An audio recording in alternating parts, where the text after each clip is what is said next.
Welcome to the Mad Ones. I'm not fat Mr. Clean host Cam Harless. And Jessica should join us in a minute, but her internet spurred out just seconds before we were supposed to go on. So you just have me for a second. Uh, so why dilly-dally? I'm just going to go ahead and let you know that this show is 100% brought to you by fans and patrons. So hit like, subscribe, share the show with your friends. We have all sorts of topics we've covered. Share them with someone who might gain something from them. Also, if you are interested in occasional early episodes, Zoom hangouts, and our eternal gratitude, hit up patreon.com/the Mad Ones and grab a shirt or a mug over at wearethemadOnes.com/store. And you can let everyone know that you like us for some reason. But I have an exciting show today and it's exciting because the minute that I told people what this show was and what it was about, we started getting arguments against it wasn't even like we'll get to it. All I'm saying is hopefully we're going to piss some people off in a good way. I'm stoked about that. But we are joined by a friend of the show, who eats tofurkey on purpose and unironically and likes to talk to us about Jesus on the show occasionally. And he invited along a friend. So joining us now is our good friend Cody Cook and the anti-war war vet, John Dangelo. How you guys doing? Doing pretty good. Good. I'm great. Yeah, happy to be Not here. subdued at all. Also excited to be joining my friend John because I haven't got to talk with him much. He's been a busy guy lately. Yeah. Thanks for having me. Well, and it's funny. We'll talk about this at length, obviously, but there has been this trend, especially over the last 2 years, but it's really gained ground, and I keep seeing more and more of it online. Are people who call themselves Christians or are otherwise very good Christians who are constantly calling for is one way to do it, or being excited about people being hurt or killed, be it about one of the wildest ones recently was I saw a supposed Orthodox person on Twitter calling for the death of all Protestants because the Protestants are who brought in progressivism and it's all their fault, which fair enough. Puritanism is the precursor to progressivism, but dude, chill out. But yeah, no, between that or just oh, well, we should be willing to kill our political enemies. And I'm just, or cheering on the idea that someone you don't like, someone who wears a mask, or maybe even a government official talking about how much you want to see them drown or how much you want to see them die. It just, I'm disturbed, Cody. And I think you understand me well when it comes to seeing this, because I'm just I know I know what it's like to be a human because I am one, and I know what it feels like to want your enemies to be dealt with. I get it. But at the same time, as a Christian, as a man who says he follows Christ and wants to follow Christ, I find it really hard to justify that while also looking at something like Matthew 5. So I thought, let's talk about this. Let's talk about what Jesus called us to, which is to love our enemies, and what that looks like, because it seems like a lot of Christians have lost the plot. And it disturbs me a little bit. Am I crazy for seeing all of these things and being disturbed? No, I think that's fair enough. I mean, it's there's this episode is love your enemies or enemy love. I think I just called it enemy love. Yeah, enemy love. Yeah, I mean, I think that's kind of the Christian underpinning theologically of what we're going to be talking about, and there's a lot of ways we could go with this, and my background is more, I don't have anything, super interesting or crazy in my background, but my approach is kind of more scholarly. So I can go into, all the passages about enemy love and what they tell us and, how they can be sort of systematized and their impact. I think it might be worth talking to John a little bit first because he has kind of more of an interesting bio than I do. Right. And I think that's kind of where I want to get started, is because, when Jessica will come on and have her space as well if she gets her stuff figured out. But I find it interesting that the people that we have to talk about this are very different, but all want the same thing. So for me, I'm a Christian. I used to be a neocon. I used to be a nightmare, all of that stuff.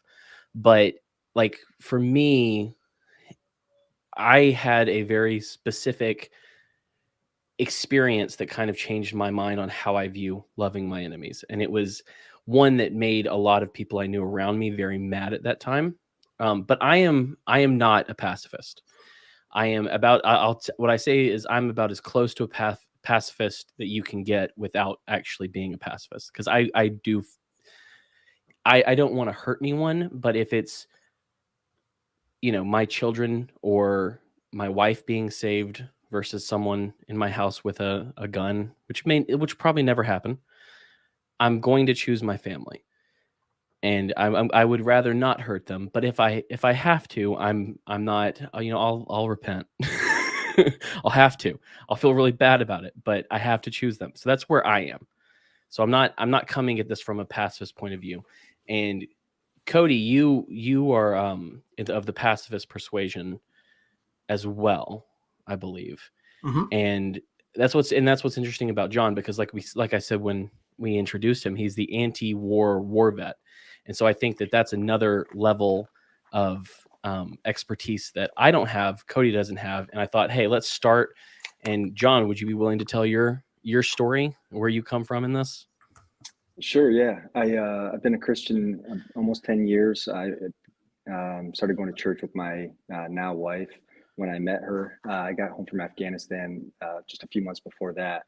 And I was raised in like a culturally Catholic, but like secular Catholic, if such a thing exists. Like we would go and Cradle Catholic. no one really like believed in God, and I ended up not getting confirmed because it was like too much for my single mom to manage. But that's all to say, I was in the Marine Corps as a truck driver, and I did one deployment to Afghanistan, and then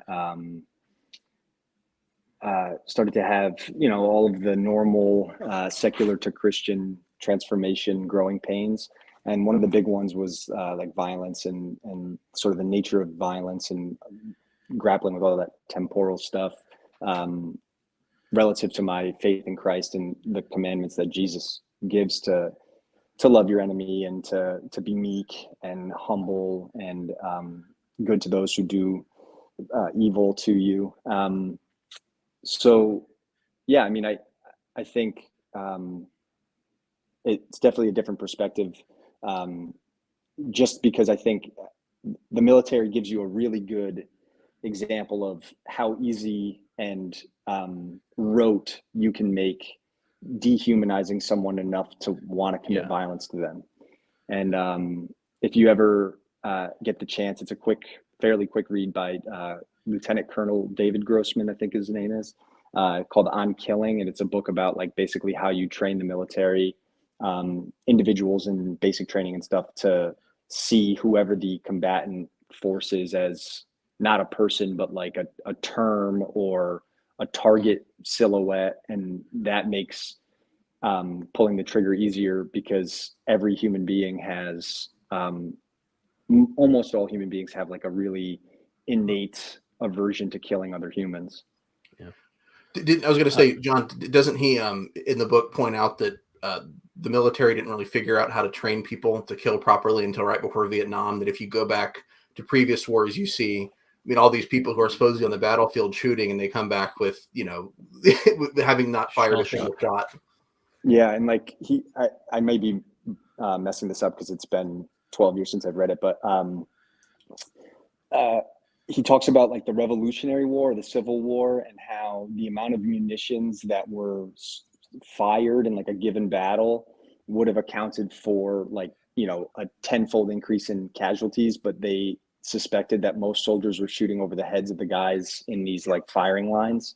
Because it's, if you think about what that must have been like to be 50 yards away, looking somebody in the face and like muzzle loading and shooting somebody. Like it's terrible. Yeah. And Although these are guys that like, yeah, I was gonna say all this. Some people on Twitter seem to think they would be ready for a civil war, and it wouldn't bother them at all. Yeah. yeah. The people that talk the most about violence on the internet are the people who are least capable of carrying it out, I'm sure, as like a near one-to-one. Yeah, I haven't read that book, but one of the things that I heard was, that there was a change in training at I suppose in Vietnam at a certain point, and that one of the things that kept happening is they would wait till they were close enough, and as soon as they saw someone's face, it was making eye contact made them unable to kill the other person, whereas they thought that they were prepared and trained to do it. And so like definitely the training in the military is wild. I had a friend who, he wasn't a Marine, he went into the Army. But before he went, he was a guy that I knew very well and I liked. He was like a pretty good kid, And then he went into the Army and he went through basic training. And I saw him like maybe it was before he had a deployment, but after he'd had basic training, and he had brought this knife, or he'd bought one when he was on this trip, and he just kept talking about how he couldn't wait to stick it in some raghead's head. And I was just like, ew, what, like, just wild that you would just say that, nonchalantly. Oh, I can't wait to murder someone with this, And I was like, I was uncomfortable with that. And then he actually went on deployment, I think, to Afghanistan. I'm not sure. And he was I guess he is a Hummer driver or a Humvee driver. I'm not sure of the specifics, but he would talk about how when they were in Afghanistan and he was driving through the streets, or maybe it was Iraq, that they weren't allowed to stop the vehicle because of threats of IEDs or whatever. So they weren't allowed to stop. And so if kids ran across, they'd have to keep going. And that was the rules, is they couldn't stop. And he told me very nonchalantly that there were a couple of times he saw kids crossing and he sped up a little bit to hit them or to try to hit them. And I was just like, are you even human anymore? I don't understand this. Do you have any experience with any of those people or what happened over there? Like, do you have anything that you could tell me about why this guy was this way? Yeah. So I think, culturally in the military, there's like this very, the word nonchalant is perfect. It's a very cavalier, and it's purposeful. There's a very cavalier talk about specifically like whoever Oceania is at war with, and then everything that you talk about can draw back to killing them. There's even like these ditties where like it's like call and response, where they'll say something and you say something else, or there's an expectation that you'll respond in such a way. And often they want you to say, just respond to something with kill. So, 100 guys yelling kill all at once. And when you're like 18 and full of testosterone and stupid, it like really gets you going, like, yeah, kill, we're going to kill. Me and my buddies, we're going to go kill. And this is like, you can read tons of accounts of guys from various wars, including the GWAT terror wars, of people who like bought this whole line, pretty substantially, and then got there, actually was in one of the few roles where you would do killing and was horrified by it. One of the more famous examples is Kokesh, right? Like he was a grunt in like the early days of Iraq, 03, 05, something like that. And I think he was in one of like the big city sieges, like Fallujah or something. So like that dude was in close proximity to combat for like extended periods of time. And like, it completely changed who he was. I think people in the military, like this guy sounds like he may be, and I don't want to like cast aspersions, I don't know this dude, but there's a really common thing where like the military, is held in such high regard that it's for people, for like average or below average people, not necessarily this guy, don't get me wrong, but like generally speaking, it becomes a really good, convenient identity. And then you put it out there as like, I'm the guy who carries a knife to like, the fire that everyone's hanging out around to talk about killing people, because that's what guys in the military do. And look at me, I'm really tough and cool.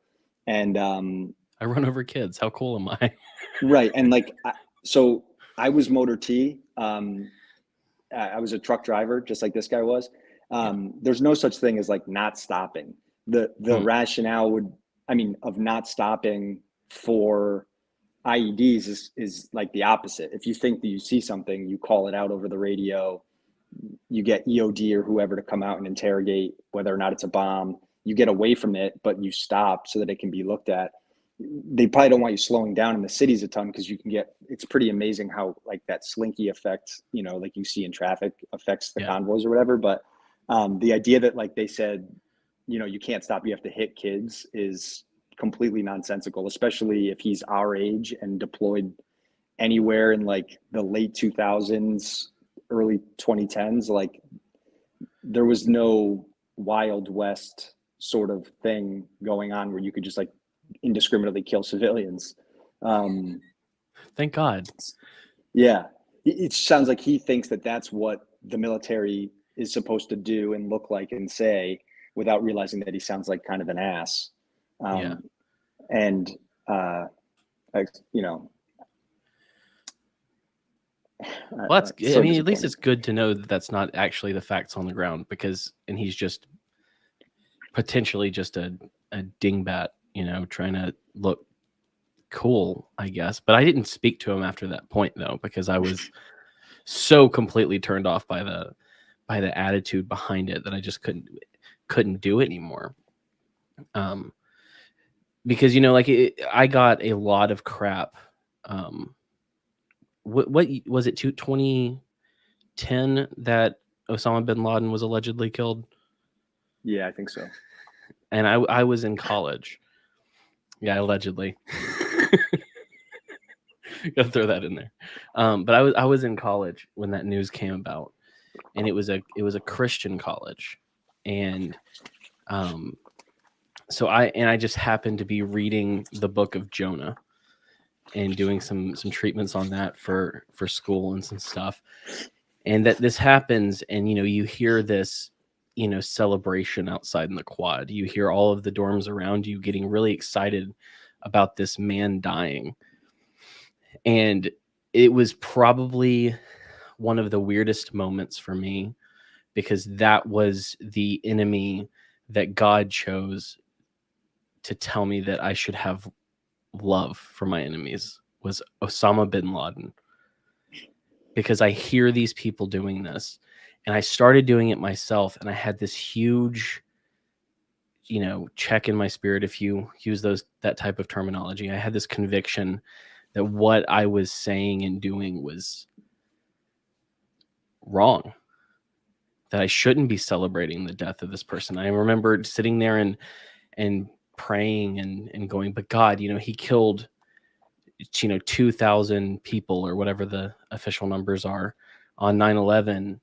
He did all of this. He deserved to die. Why can't I celebrate his death? And it was the strangest person for God to kind of check me with, because it was like, we love our enemies. He was someone that I wanted to save. And who are you to celebrate him dying in his not knowing Jesus? Well, he's probably the perfect sort of candidate for that sort of revelation, because I think, based on the conversation so far, it sounds like really what we're talking about is like hyper politicization of everything in life, particularly on Twitter, has driven people insane to the point where like entire swaths of people, blue team, red team, 50% of the population can just be written off, and like, we can talk about killing or dying in a cavalier way. But I think for him, he was a cartoon character Yeah. for the state to, use as like a convenient boogeyman. I referenced 1984 earlier, but what was the name of that guy? The like ultimate Orwell? bad guy in 1984. It was like a Jewish Brother? name. No, the Trotsky-esque character. Yeah. Doesn't matter. It's kind of like Emmanuel that. Goldstein. Yes. Goldstein.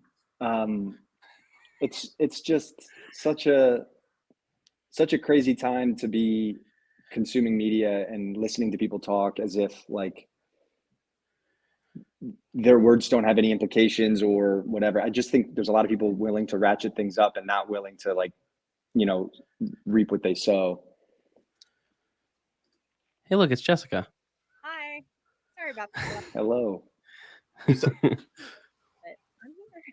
You sound quiet again, Jessica. Unfortunately, when we were in the waiting room, she was a little quiet. I was worried that you were trying to avoid me because the last time I was on, you weren't able to make it either. I was like, I must have offended Jessica somehow. No, not at all. I was actually really frustrated trying to get back into the studio because I knew I had missed the last episode with you.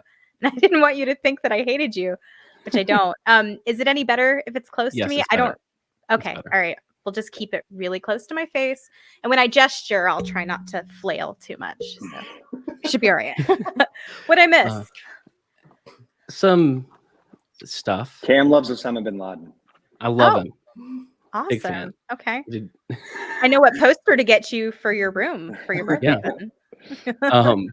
But no, so to kind of get us back into that. So that Osama bin Laden was a big check for me, and it was a learning moment about loving my enemies and about how there's that classic verse, our battle is not against flesh and blood, but against principalities and powers and rulers in dark places. Our enemies are not flesh and blood. And so that was a big lesson for me. And you're right, there is a lot of conversation online that's very cavalier, very nonchalant about the death of enemies. I mentioned that guy who's Orthodox who was talking about how all Protestants should be killed. And that guy. Yeah. And lots of fun. The people who are saying, you need to know, the enemy friend distinction needs to be made now so that you know who you will or will not commit violence on if you have to. This, this kind of conversations, kind of talk. But I don't know if we got to the end of your story, John. So you started having this revelation with Jesus in Matthew 5 while you were a Marine. What happened from there? Did you become a conscientious objector? Like what's the story from there? No, it was a pretty soft landing. So I had kind of a weird contractual thing, the way it kind of worked out. I was a reservist by contract. So 6 years, I was supposed to do like 1 week in a month. But when I checked into my unit, I had like an extended time. I had to go to school because I had different trucks to whatever. And so when I finally got to my unit, they were deploying right away. And a kid broke his ankle and I was like the last guy on the roster. They added me on. So I was like pretty pumped. But when I came home and, had met my wife shortly thereafter, I still had like 2 years to go. So I was still doing the reservist thing and still kind of, grappling with my military identity and like most of my friends being guys I just came home from Afghanistan with that lived in Connecticut, where I'm from. And my thoughts about Jesus. And I took a political walk toward anarchy around the same time. And I don't quite know how to tie this back in, but I mean, ultimately I think of the same mind as you are about the use of violence, and super disappointed in society. Yeah. But we were kind of going around like where are you on violence? Just so you know, Jessica, where are you on violence and loving your enemies, all of that? Like, because I'd said, I'm as close to a pacifist as you can be without actually being one.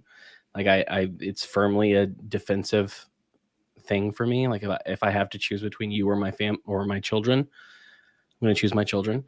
Mhm. And I kind of want to hear Cody's thoughts as well. But where are you on this spectrum? Not You're autism asking, spectrum. you're Yes, asking me? Okay. yes. The Um, woman. We need the woman's the woman's opinion. perspective. That's what I'm here for. Kill them all. Wouldn't that be great if I was like, no, let's massacre every last one of them? No, that's not my position at all. As a Christian, I think that we're told that we're to love our enemies. It's an explicit command, and it flies in the face of everything that we know in our culture today.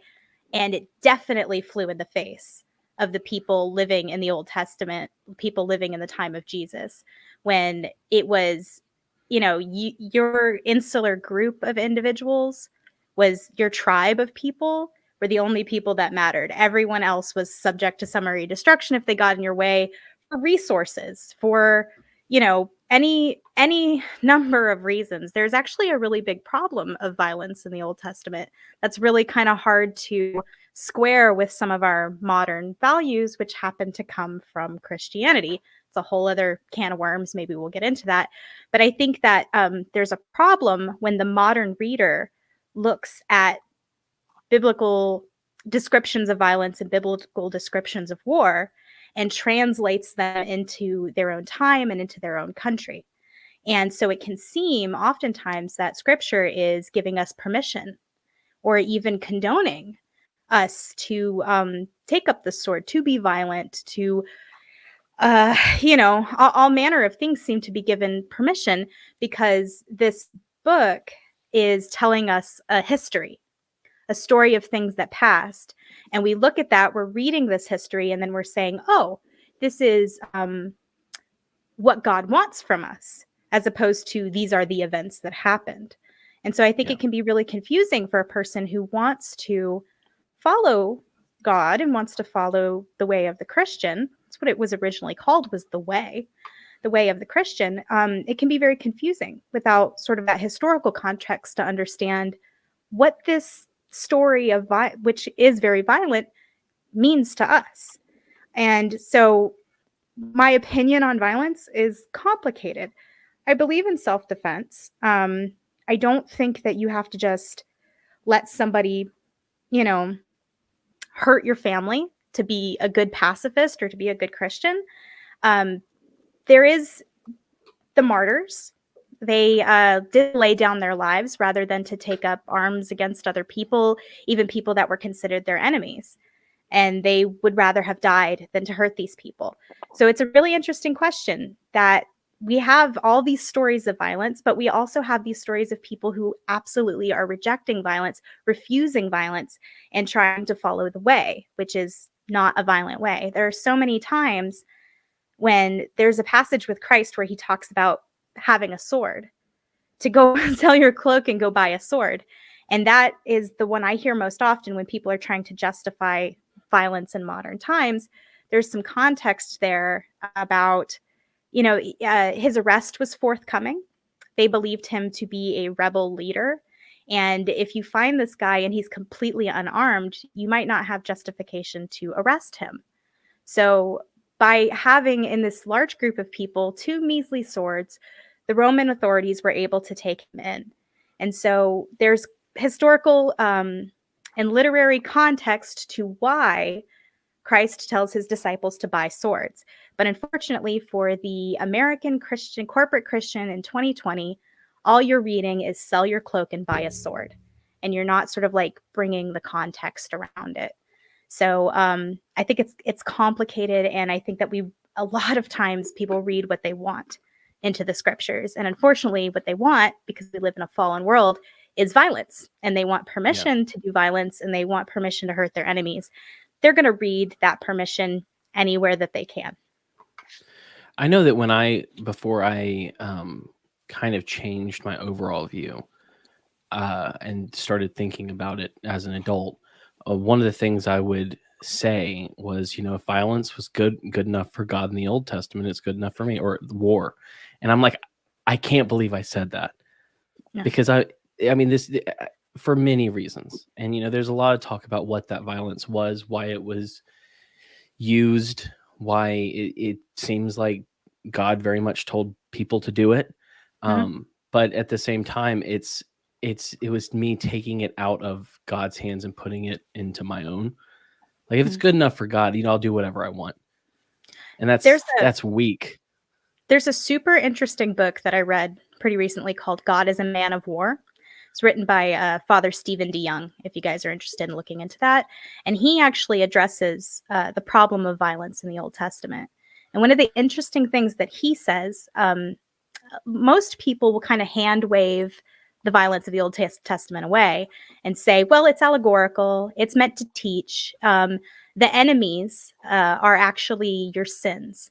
There's all kinds of ways of sort of like dismissing what was actually quite bloody violence in the ancient world that would have been part of the lives of the people living in it, including the lives of the people that are told in the Old Testament. So Father Stephen DeYoung doesn't do that. And it's one of the first times I've ever heard anybody do that, where he actually like addresses the violence head on. And an interesting thing, there's a passage that talks about let no Edomite be left alive. I believe it's in Psalms, maybe 69. Don't quote me on that, but it's in Psalms. It says, no, let no Edomite be left alive. And one of the things he addresses about that is, to a modern reader, that means execute every last Edomite. Let no woman, man, or child Edomite be left alive. In the ancient world, when there was war and one group took over another group, you would not kill every last one of them. People were valuable. People were valuable for work. Women were valuable. I mean, slaves were valuable. You wouldn't destroy this very valuable means of production in a world where hand-to-mouth existence was there for everybody. You would incorporate them into your people. So when you would cease to be an Edomite, you would become an Israelite. So the way of life of the Edomites was not to be left alive, not every last man, woman, and child to be executed. So there's a problem when a reader in 2020 reads that line and thinks in his brain, oh, that means genocide. That means God condoned genocide.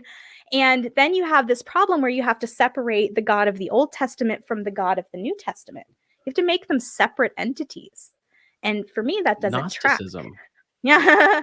So what I think is instead the case is that we don't understand the world of the people, that world and those people living in it, and how commonplace violence actually was. So there is a problem of old violence in the Old Testament, but it's a problem of the modern reader. I think if we even went back 100 years, 200 years from the time that we are now, we're not talking going back as far as biblical times, just a little bit back in time, I think the level of violence that was commonplace for most people would be shocking to us. And that world, why it shocks us is actually because of the way that Christianity has changed the world. But that's just a personal theory of mine. Very good. I was, Cody, I don't want to step on your toes if you wanted to jump in, but you go first. I was just thinking as you were talking about like the Western Church and its failure to sort of make a distinct Christian culture that incorporates these like important values like peace or a striving towards pacifism.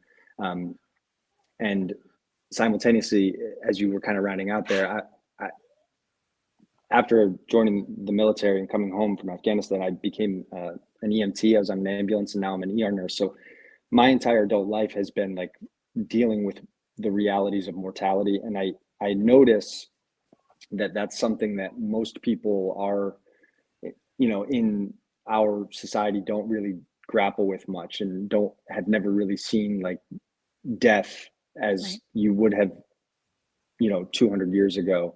Think about like the child mortality rates of like the 1850s, 20% of everyone's children were dying. And I think life was just fundamentally more dangerous, and the value of life was more apparent because you could see the fragility of life every day. But we are so insulated from violence, from death, from disease mostly. No one gets a cut and thinks like, well, that's it. I'm going to wait for this thing to turn gangrenous and I got to say my last goodbyes. Like, these things don't occur to us. And I think it robs us of an opportunity to see the importance of life and its fragility. And something that, like, we as Christians should be on the forefront of reinserting into the conversation, especially on places like Twitter, where these knuckleheads like Starbucks are talking about killing people. That's interesting because we were talking to a morgue tech in the episode before this one, or the one before it. Two before it. And we had also talked to a girl who specialized, her era was the Victorian era, specifically about death, and how when family members died, people used to keep them in the home. You would die in the home, you were born in the home. And so, like you're saying about being connected to that line of mortality, we shunt that away now. All of our dying is done in secret places and in sterilized environments. And it's no longer something, it's so much more shocking to us than it would have been to people just 100 years ago. And you're right, we've limited ourselves a great deal by doing that. And that's why we've talked about it twice, is because it's something that I think is very important, and Jessica agrees, something that's very important for people to grapple with death and what it is and how we deal with it. And so she even said after our last episode with GW, which was good, he was an autopsy tech and an embalmer. And we were able to ask some really cool questions, some really deep questions, and some really weird questions that people threw in the chat.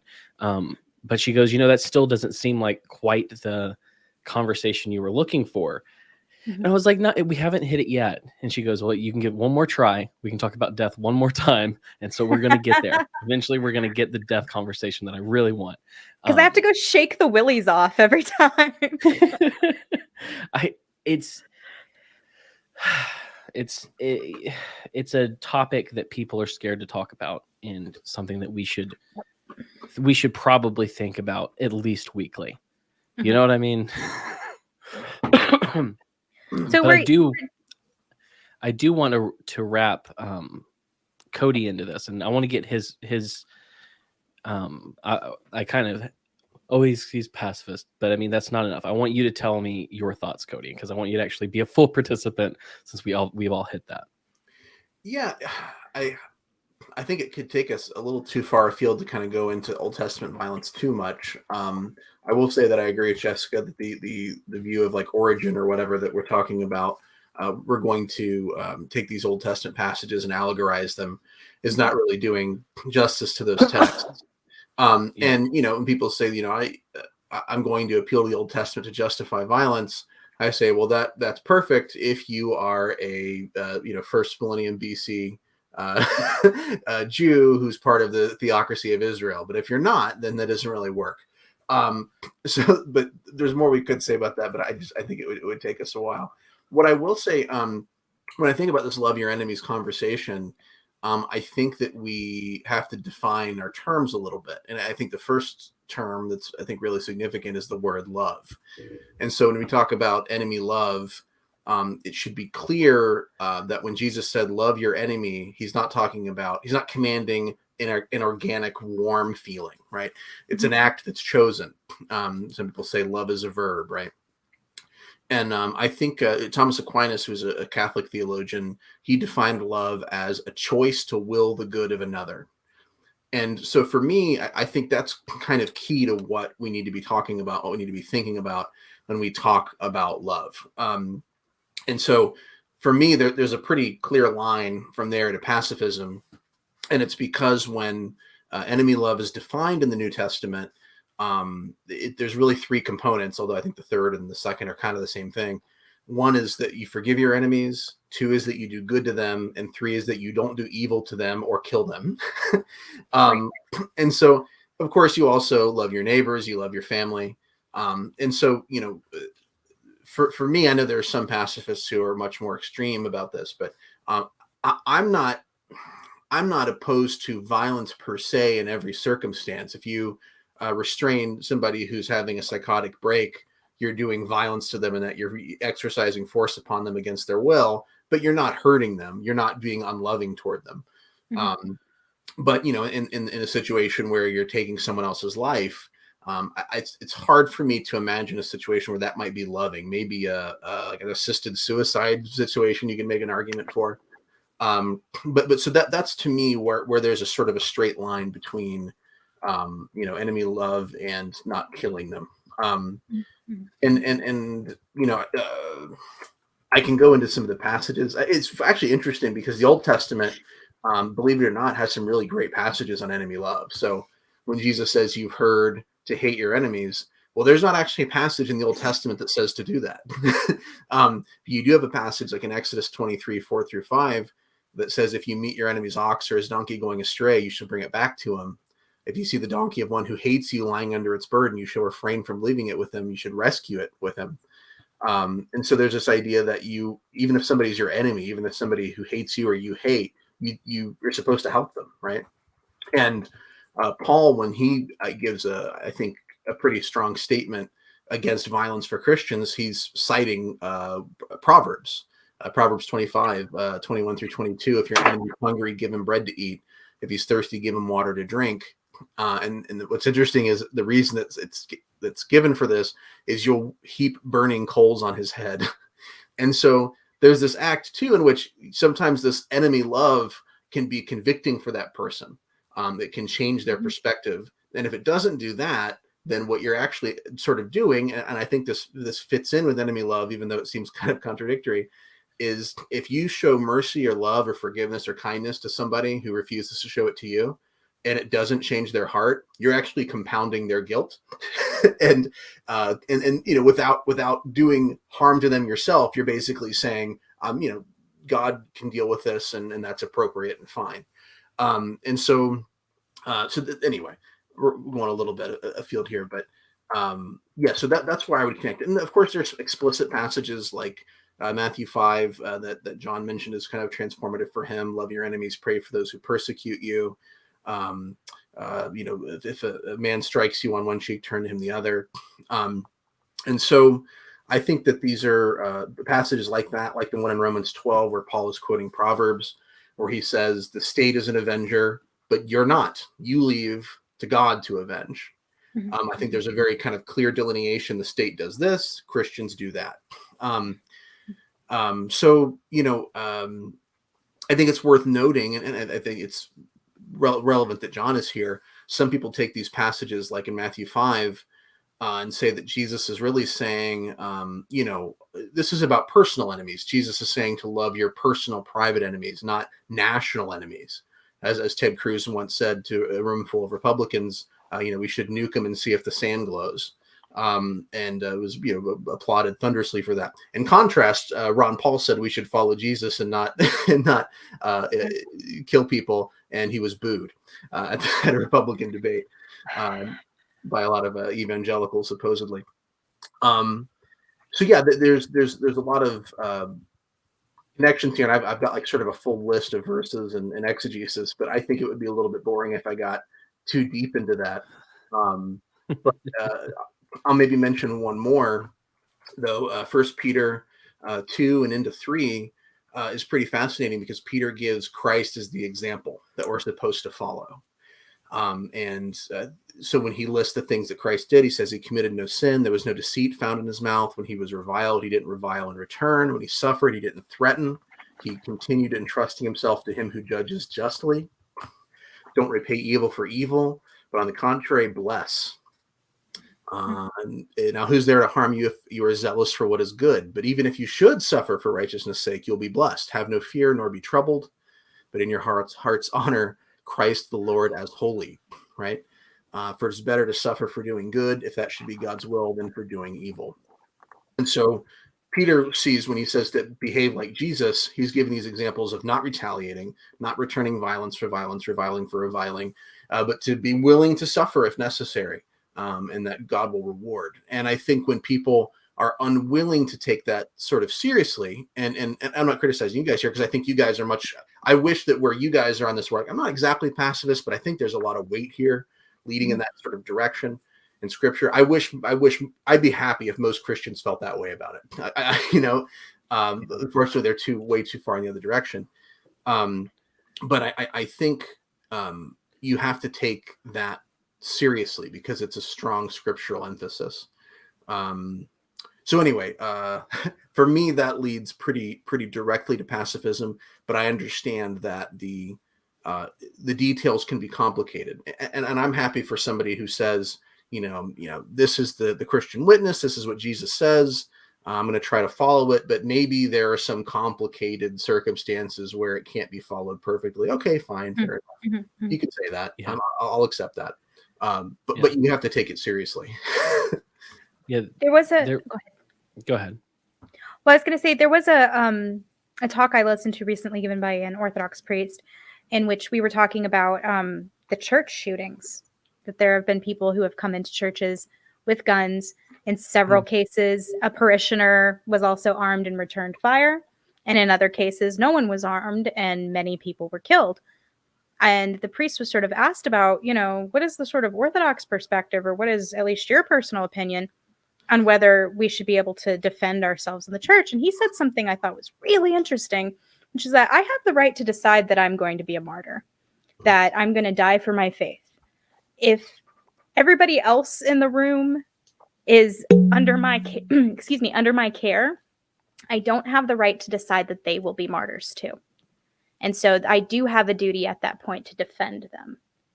And so I thought that was really interesting because I'd never considered it that way before. How come he would be the one defending, though? Maybe the room is full of children. Maybe you're in a Sunday school classroom. Everybody there is a child except for you. You're so that the priest then is obligated to be strapped just in case. No. He's not saying him as a priest. He's saying if you're a parishioner. Okay. Okay. We were talking about as a parishioner, somebody comes in blasting.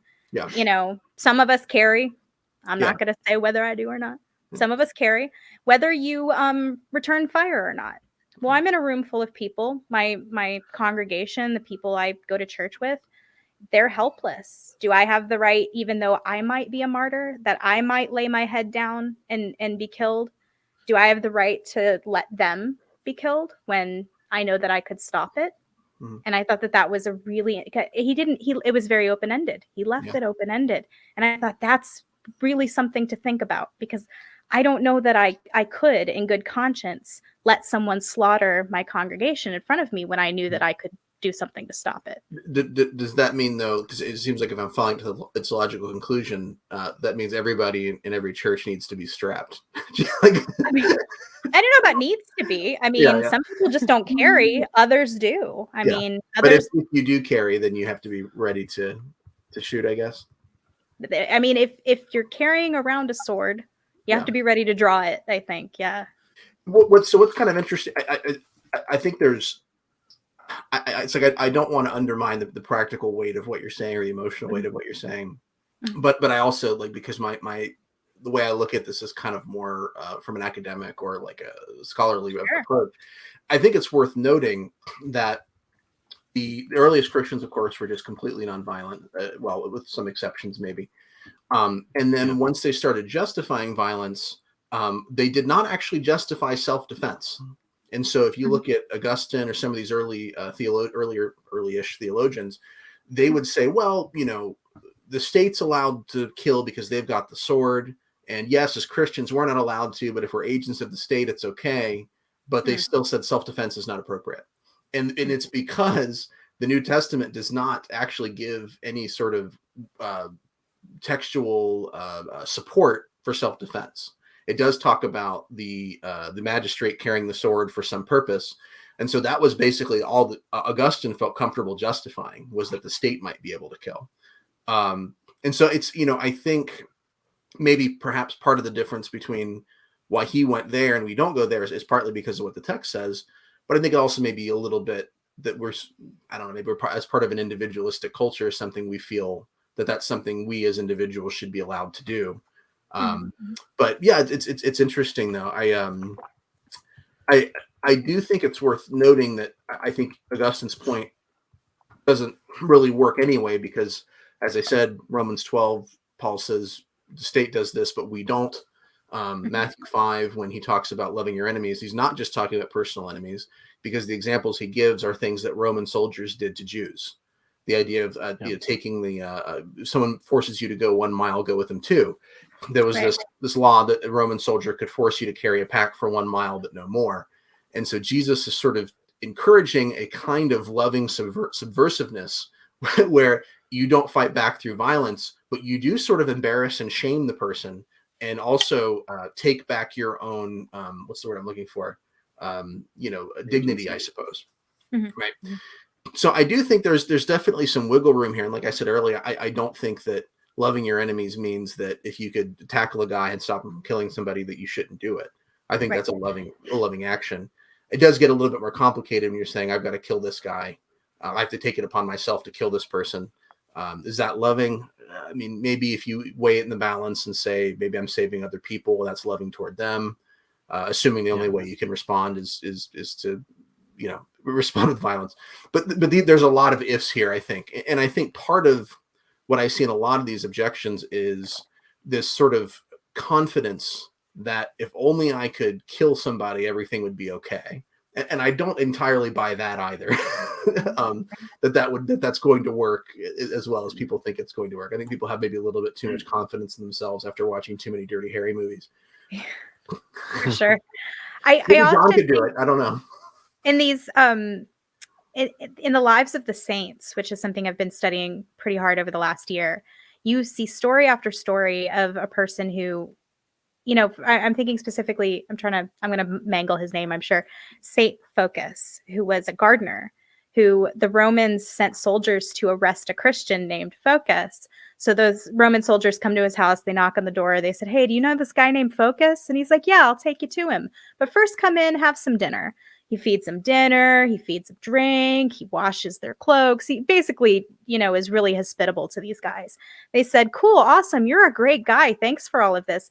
Can you tell us where that dude Focus is? He's like, well, I've got great news for you. I'm the guy. You found him.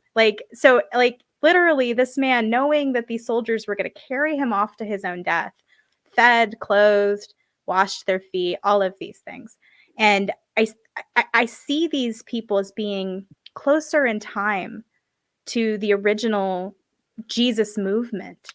They definitely probably had a much stronger sense of what was expected of them, I think, than we do today. And so if you kind of take a corporatized American Christian and put them in that situation, they said, no, I'd have every right to blast these two guys right out of my house, point the barrel and fire, But that wasn't what was committed to history as these people were great Christians, great examples of Christianity, the kinds of Christians we should emulate ourselves after and follow. And there is a discrepancy there, or a disparity between the two types of people. Because Christians today, you don't hear that attitude. You wouldn't see someone feeding the person who was going to drag them out to be executed. Yeah. No, and listen, I actually agree that you have every right. A person has every right to self-defense, but Christians are sort of called to give up their rights. So it's like, from a human perspective, I'm a libertarian, but I think at that point we're talking about something kind of secular. We're talking about people's relationships horizontally when they're not really Christians, but I think it's different when you're a Christian that's called to this higher ethic. And so, I'm not going to judge somebody because they defend themselves or defend somebody else. Like, I understand, it's a complicated, tough situation. But I do think, Christians are called to do something different. And that's why these people were considered saints, like a cut. These were like, this dude is a cut above. Yeah. Like, this is not something you're going to have the average person doing is, you're here to carry me off. Let me feed you and wash your feet. Well, like, I'm not sure I could, even knowing the story of Focus and knowing that that's expected of me, I'm not sure. I don't think we know until we're put in this situation. No, that's totally fair. Yeah. And I can't say exactly what I do. I just know what I think I should do. Right. Right. Yeah. And to get a little bit Protestant on you, Catholics and Orthodox talk about saints as these sort of people who are these sort of stellar examples, but saint is a word that Paul uses for every Christian. Yes, that's true. That's very true. Yeah. And I'm using that, of course, in the context that most people know the word saint to me. Absolutely. These specific people were kind of singled out, and their stories were singled out because they were extraordinary in some way, or they really did their level best to follow what was expected of them. And so, but I agree with you. I think that we're all called to be saints, and that in the Orthodox theology, the attaining of theosis, like you're always supposed to be trying to be a saint. Yeah. Like you're not supposed to consider yourself a saint, but you should always be trying to be a saint the best you can. Yeah, I like it. One of the things that's that kind of brought this conversation to my mind, like I said earlier, has been these people on Twitter and on Facebook who are telling people to go to a local political meeting and bring a gun, or who are trying to make violence against your political foes normal, or like that guy that is quote unquote Orthodox on Twitter saying that all Protestants should die. And we can get into the specifics if you want to, Cody, and call a spade if we want to do that in a minute. But can I say one quick little thing about that? What's that? There are a lot of people on the internet purporting themselves to be Orthodox. They will have Orthodox names. They will put our symbolism in their profiles. They will act in every way in Orthodox. But if you actually ask them, they're barely a catechumen or inquirer. They're not even members of the Orthodox Church a lot of times. And so it's just, when someone is purporting themselves to be, there's this whole ortho bro culture on Twitter that is full of people who are not Orthodox and are espousing anti-Orthodox theologies. And so all I'm saying is that just because you see the cross with the little dealie at the bottom, don't suspect that person is an Orthodox just because they like our symbols. Just wanted to throw that out there. That's fair. I've noticed a lot of individualist Orthodox who don't go to church but call themselves Orthodox because they have some appreciation for the tradition. Which is impossible. You cannot be an Orthodox separate from the church. That is not the theology. That's not part of our... That's why I keep putting, scare quotes around the word Orthodox. That's for general knowledge. Yeah. I know you know. But one of the reasons I bring this up is because, so if you look at Matthew 5, which is, it has the love your enemies and hate, pray for those who persecute you verse, but it also, Jesus elevates the law past what they're comfortable with. Mm-hmm. So you have, like, in verse, let's see, verse 27, you heard the commandment that says you must not commit adultery. But I say anyone who looks at a woman with lust has already committed adultery with her in his heart. He elevated it. It says, adultery is bad, but you shouldn't even be visualizing and fantasizing about someone else's wife. Mm-hmm. And it also talks about murder. It says you should not, you've heard that our ancestors were told you must not murder. If you commit murder, you are subject to judgment. But I say if you're even angry with someone, you are suspect to judgment. If you call someone worthless or an idiot, you are in danger of being brought before the court. And if you curse someone, you are in danger of the fires of Gehenna, mm-hmm. of hell. And I say Gehenna specifically because I need you to know that it's not just the word hell. Specifically the Valley of Hinnom. Just throwing that out there. I think we had an episode about that at some point, but anyway. But these verses, and I'm sure Cody would probably have some good little bits here and there that he can think of too. It's our words matter, because out of the abundance of the heart the mouth speaks. And if we have murder in our hearts, if we're talking about how our enemies should be slaughtered, I don't like Anthony Fauci, but talking about how he should be knocked off the planet bothers me. Like I said, I talked about Osama bin Laden. I was uncomfortable with that.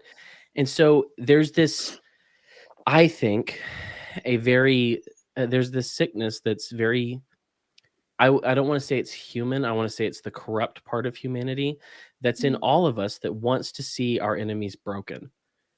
Like what's the Conan, the Barbarian thing?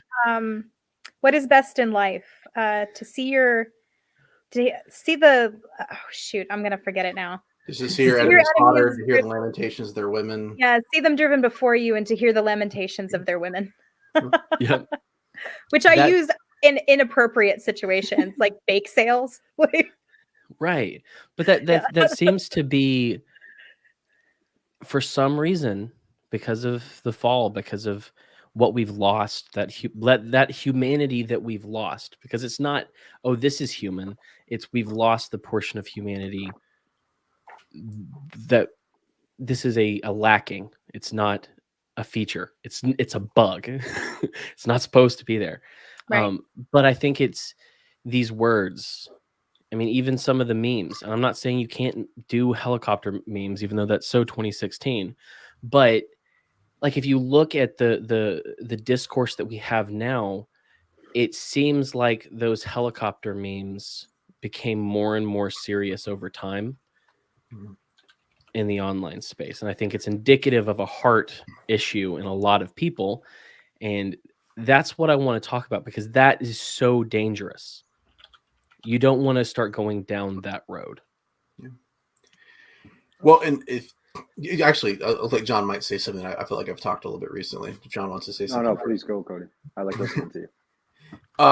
Hey, come on. I don't know if I know how to pronounce his name. Is it Peter Quinones? I think Quinones? Quinones. There you go. Yeah. I think I saw he did the film, the Monopoly of Violence, right? A little long, but it wasn't bad. Anyway, he recently posted on my mama told me, yeah, if I can't say something nice, Kim. I shouldn't say anything at all. And so I'm just gonna not say anything about that movie. That's fine. Well, here's the thing. I don't like it when so I'm in sort of academia a little bit, right? A little bit in a way. So the way I look at it is, if you're not citing somebody when you then you're plagiarizing. And so this isn't me to call him out specifically or anything like that. It's just he'd said something recently that's relevant to our conversation. He posted publicly on Facebook, the time for debates is over. The friend/enemy distinction is all that matters. And then when asked by a commenter if he loved his enemy, he responded that he traded his cloak for a sword, referencing that Luke passage, Luke 22:36 that Jessica mentioned, which, by the way, I've got some great exegetical work on that, and it's in my book, which is free right now on Kindle, What Belongs to Caesar. Anyway, so yeah, that's how he looked at it. So basically his position seems to be, or at least resembles, this view that libertarians should set aside their values and compromise with right-wingers to defeat the left, this friend-enemy distinction, right? So the enemies are those who, I guess, are on the left, who are, all these secret pedophiles, I guess, and so on and so forth. And so, yeah, it seems that he's suggesting, at least, that violence is at least an open question, right? It's a possibility. And, obviously this isn't only non-libertarian, because it violates like the non-aggression principle, which seems to have been traded in by these some neocon, basically by these so-called libertarians for this like neocon preemptive strike philosophy. It's also an example of destructive collectivist thinking, which is sort of ironic. But I think more importantly, it violates the Christian command to love your enemies. And so the political polarization thing is definitely a piece of this. I'd read a book in preparation for this discussion by Arthur Brooks. He's like a center-right policy analyst, called Love Your Enemies. And one of the arguments he'd made is that left and right hating each other over political differences is pretty silly, because while liberals and conservatives weigh moral concerns a little differently, they ultimately share the same worldview morally. And as a libertarian, I thought, well, yeah, that's the problem. They have the same bad moral worldview that allows state violence and stealing and so on and so forth. But if you step back and take a bird's eye view, I think he's right even about libertarians, that we're all really trying to do roughly the same thing. We're trying to figure out how to be good people. We're trying to figure out how the world can function well, with justice and fairness and equity and prosperity, right? Those are all things that we would like to see happen. But we're fallible, and so all of us, to some extent, have wrong answers to that question: how to get that kind of world, right? And I know I probably do right now. I'm going to change my mind about some things over time, and so it's weird to have these sort of purity tests where if you're not where I am, you're the enemy. and I might do violence to you. I might even initiate force to try to protect myself preemptively from you. Right. These purity tests are so bizarre, because ultimately what we're trying to do is persuade each other. And I don't think you do that with this kind of macho posturing about violence that John was talking about earlier. These people who talk about violence, but would never do it because they're just, who was it who said it? Was it Drake? Trigger fingers become Twitter fingers, right? Oh, that's good. But I mean, I think if you look at, I mean, just part of it, just from an efficacy standpoint, does this sort of posturing, does this polarization produce anything? Am I going to persuade somebody to become a libertarian or an anarchist or something because I tell them that they're the enemy and I might kill them because I think they're a pedophile? There is actually a great example of this in my own life. In 2016, I was a Bernie Sanders supporter. Yeah. I can't do this anymore, guys. Bye. No. Within a year, Rand Paul was attacked pretty violently by his neighbor. Was put in the hospital, had a punctured lung. It was an awful attack, and all of the people that I associated with in the political spectrum were cheering for it. They thought it was the greatest thing on earth that Rand Paul was having to have emergency surgery because his neighbor beat the crap out of him. Sure. That's literally an example of not loving your neighbor. Right. Exactly. Yeah. In quite a literal sense. So I was sent away from my political group by the violence that they were showing, by the violence that they were celebrating. So I can't imagine that there's not another person like me who's seeing Pete tell people that we're gonna kill our enemies, we're gonna beat up our enemies, not walking away, saying, man, these libertarians are effed, because there's no way that I'm going to condone political violence. Sure. It's just, and also I would have been on the chopping block a year before. I started looking into other kinds of political values. And within a year, I had moved more toward a libertarian space from a socialist space. So the span of a year, I would have been worthy of death and then not worthy of death. That's a very interesting distinction to make. It's like you're alive when you're out of the birth canal, but not when you're in. Could I? Oh, go ahead, John. Sorry. Oh, I just wanted to play devil's advocate on behalf of Canonez. But if you have a thought, I want you to finish it. We're beating up on Pete today too. Also, well, sorry. So I don't know him. I've heard him a few times, and I know that he's grown quite a bit in the social media space and stuff. But I do know that from one of the podcasts, I think he might have done with Michael Malice, that he grew up in a Christian household, and I made a quick list of the things that he had said related to that, and I think you can very much make a sensible argument from maybe my perspective as a maybe budding pacifist. I don't know that I'm comfortable with the term, but this idea of not wanting to be violent but being comfortable with self-defense. I think that he would argue that he's not taking a preemption policy so much as he's taking a self-defense posture, and that in today's day and age, we've gotten closer to any ideal of what a society should look like for most major political philosophies, and yet if you were to go on any Twitter thread, you would think that we were on the brink of the end of civilization as we know it. And I think that part of the reason that's the case is because there are these groups of people who have created these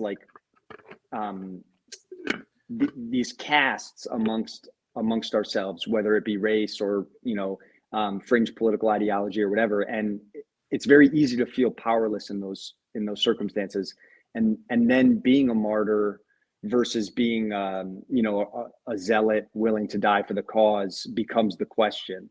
And I think taking a step back from all of this conversation about politics and reminding oneself that even with a pending potential economic calamity and baby formula being short or whatever, we live in such a time of abundance and goodness for like what it means to just be human and have our basic needs met.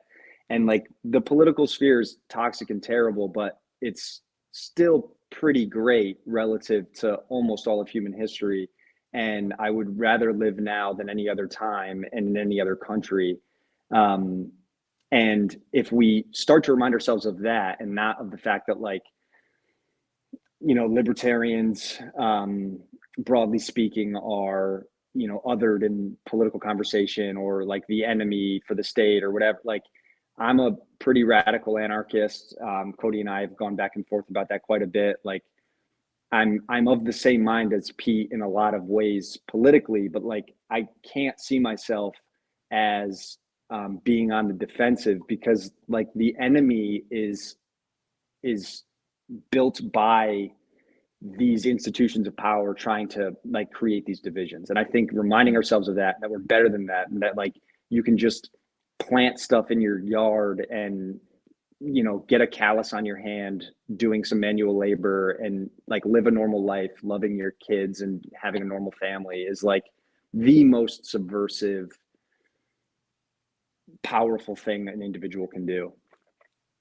Hear, hear. Absolutely. And, you know, yeah, we kind of picked on Pete because he gave us a really great example, but it's sort of taking place in the culture at large. So he's definitely not the only one who's sort of like espousing that idea. There are a lot of people who have been of the mind that we've gone past the point of politics and that the very next step is a society-wide civil war.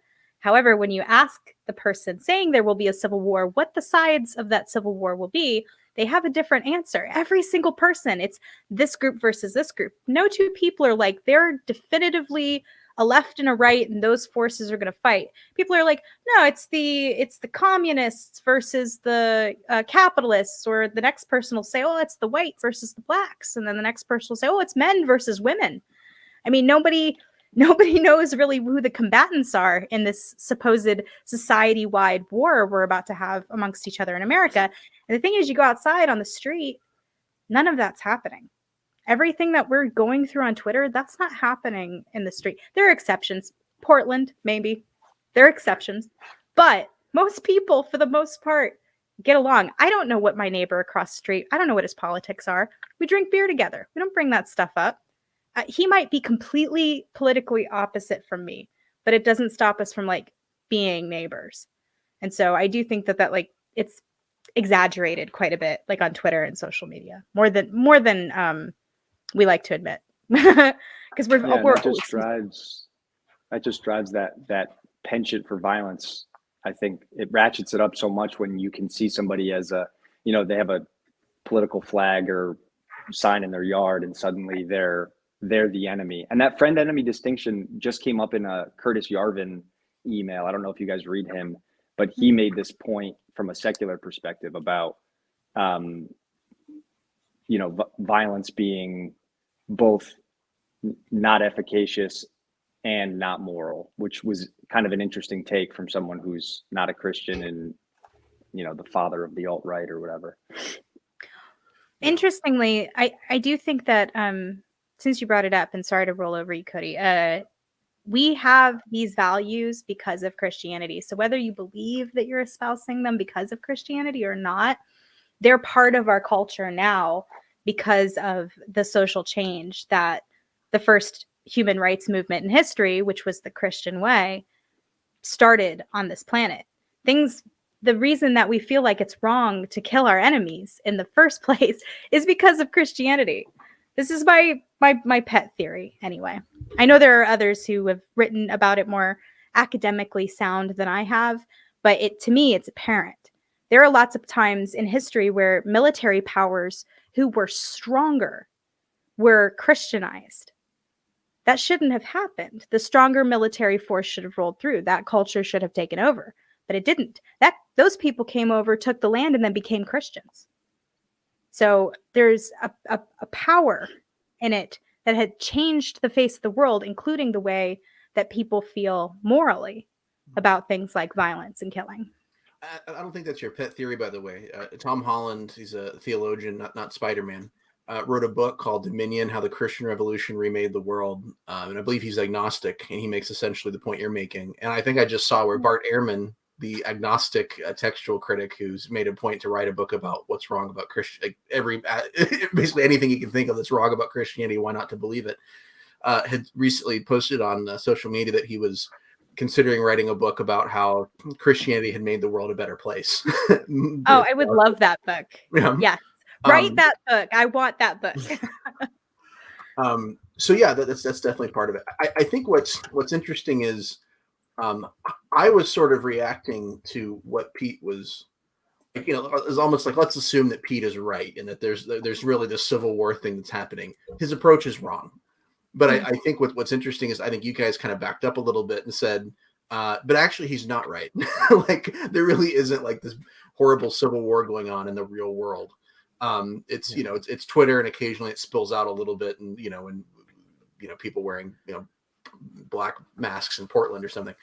So yeah, but I think coming from a Christian perspective, especially, there's a word that we like to say, and that word is grace. And I think what we're dealing with is a secular world that has left religion behind, but humans can't exist without religion. So we've created a new religion, the secularists have, but the one thing that religion doesn't have is grace. And you see it like in cancel culture on the left.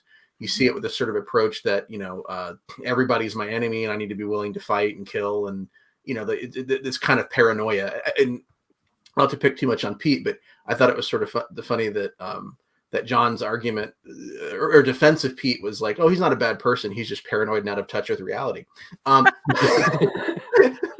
But I'm putting words in your mouth. That's just how I read it.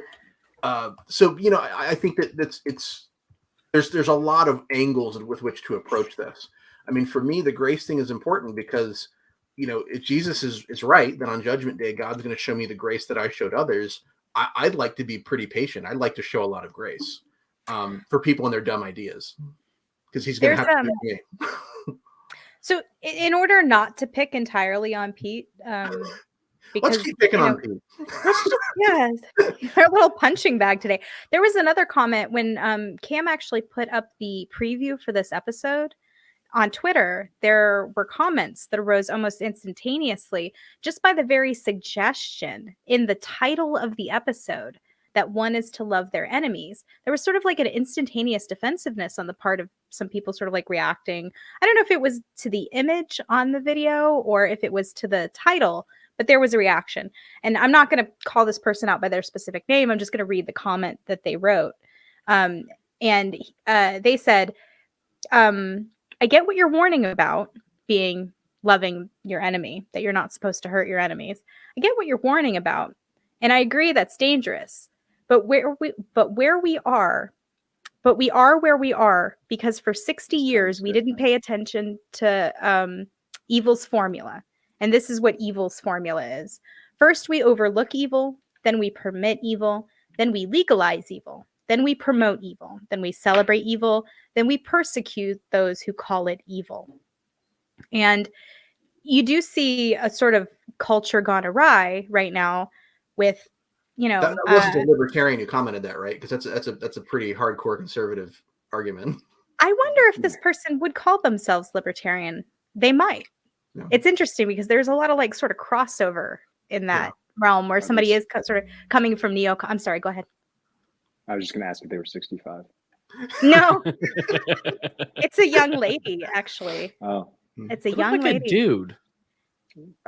Oh, I don't want to call this person out. I thought it was a girl. Sometimes I think people are girls. Back to Pete. No. Yeah. No, it's not. There is one. But so I wanted to just to round the point I was trying to make out, because I was actually going somewhere with that. You do see a culture gone awry. You see gender problems. You see sex being sold, or not sold, but promoted in the schools. You see a lot of things that people would say are indicative of a culture gone completely bad and completely awry. And that's because we've allowed this evil to kind of permeate, because we're not supposed to fight. We're supposed to be kind, and we're supposed to be tolerant. And because of our tolerance, we've allowed this kind of evil to continue. And so I think that's where a lot of people were coming from when they say that you have to allow that space for political violence, because otherwise you're going to allow drag queen story hour as an example. I'd imagine that the Roman Empire had a lot of drag queen story hours. I mean, Sure. I mean, I'm being a little bit facetious, but I'm not. Like, I mean, this was a really super pagan world, super illicit when it came to sex. I mean, it was anti-Christian in every formula. I mean, in every way, really. And what did the Christians say we do? They say we love our enemies. When they leave out their babies to die, we adopt them. We show kindness. We rather die ourselves than to kill them. And that was the way they thought you were supposed to do it. Now, listen, if this person wants to make an argument from a secular position, we can argue with it on pragmatic grounds, whether it really works. But for me, it's a foregone conclusion. If I follow Christ, I don't care if it works or doesn't work. I'm not doing it. I saw this dude, this Amish guy, giving an interview on like a local TV station in like Lancaster or something about vaccine mandates, and I remember the weight of his detraction from the vaccine mandate, like affecting their livelihoods or whatever, was really interesting, because it carried all this gravitas, because the Amish really have, I think, demonstrated a better version of American Christendom than the American church by and large. And so, like, to that point about we've permitted evil, we've, I don't think that there's been a Christian tolerance to the world that we find ourselves in. I think that there's been really, really terrible versions of fighting the leftist paradigm on its own terms. And Cody and I have talked about this a bunch, but like, I think one of the most important parts about like this political conversation is a matter of changing frames and not having the conversation on the terms that have been set out for us. And so, like, I don't care about curriculum arguments. I care about abolishing the DOE and getting things down to a neighborhood level on kids' education. But like, you can't have that conversation if you're memeing like a boomer and saying that, like, this was just your tolerance's fault that we got to this point. Like, no, it's not. It's because you're bad at fighting, which is really important, I think, if we're to take next steps. Well, I think that's right. And when you say bad at fighting, when the person says you're tolerating it, I imagine what they're saying is you didn't, pull out a shotgun and say, gays aren't going to be getting married in my town. And maybe that's not what they mean, but that's kind of what not this town. Yeah. But I mean, to talk about how you approach this, like you mentioned the Amish. I mean, in 2006, there was the gunman who murdered like all these Amish school children. And the response of these Amish families was to go to the family of the murderer and let them know that they'd forgiven their son, or just talking about it. I think that's a better approach, but it also like works in other contexts. So I've read a couple of books on, there was this village in France, and I don't speak French, so I'll see if I can pronounce it properly. La Chambon-sur-Lignon. And it was basically this village where all these people followed their pastors in peacefully resisting Nazi demands to turn over their Jewish residents. They just said, we're not going to do it. That's it. We're not doing it. I'm sorry. We're not doing it. And the effect of their resistance was basically to weaken the resolve of the occupiers. So like there were reports like up the chain of command that these people had lost faith in the soldiers they'd stationed in this village because they were being affected by what these people were doing. Now, if that had happened in mass, the Nazis would not have been effective at all. Basically, we think of part of the problem is I think libertarians in some ways have fallen, at least some right libertarians have fallen for this idea that power is this. How do I want to say this? That the state like has power almost like as a birthright. It's this thing that the state has. And, we don't have it, and we might get lucky and defeat them if we fight with all our might. We get all the weapons we can and we topple them because state power has to be met with a similar power. And that's not really how it works because the state essentially functions on our allowing it to happen. Basically, if you give away a assent or consent, it falls apart. And, there's a theologian, Douglas John Hall, who said that love is always harder to explain than power. And I think the person who's commenting that, I think that's true for them. If we were to try to sit down and explain this, maybe they would get it. But I think it would be harder to get them there, because we have this sense, like I said earlier, that if only I had a gun, if only I could use this violence, maybe I could win.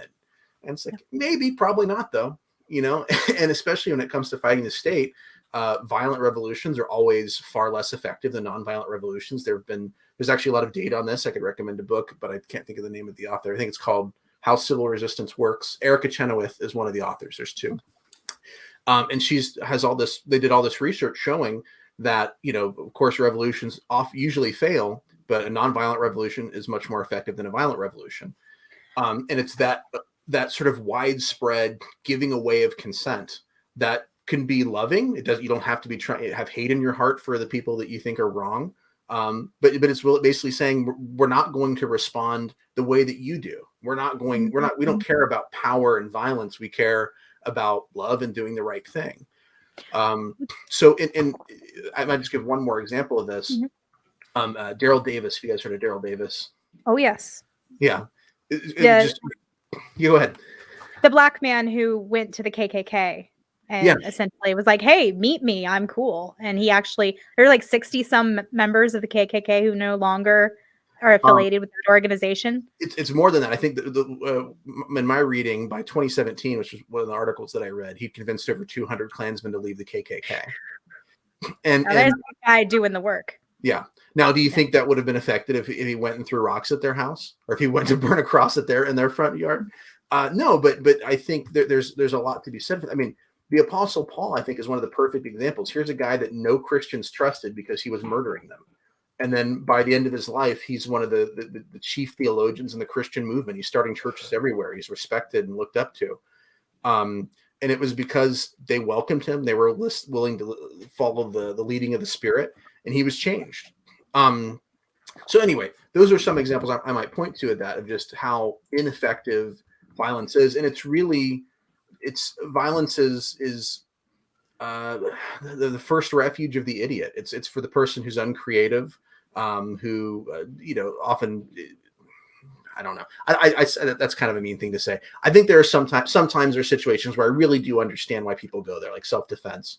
But I think for people who are so quick to say violence is going to solve it, I think it's immature. I think it's stupid, and it's uncreative. But I think everybody thinks they're defending themselves. Nobody imagines themselves as an aggressor, especially when you have this enormous bureaucratic machine that just continually rolls on in this disjointed way. I think it makes it easier for people to imagine themselves, regardless of what group they align with, as being an oppressed class, and therefore any violence is worthy in the name of self-defense.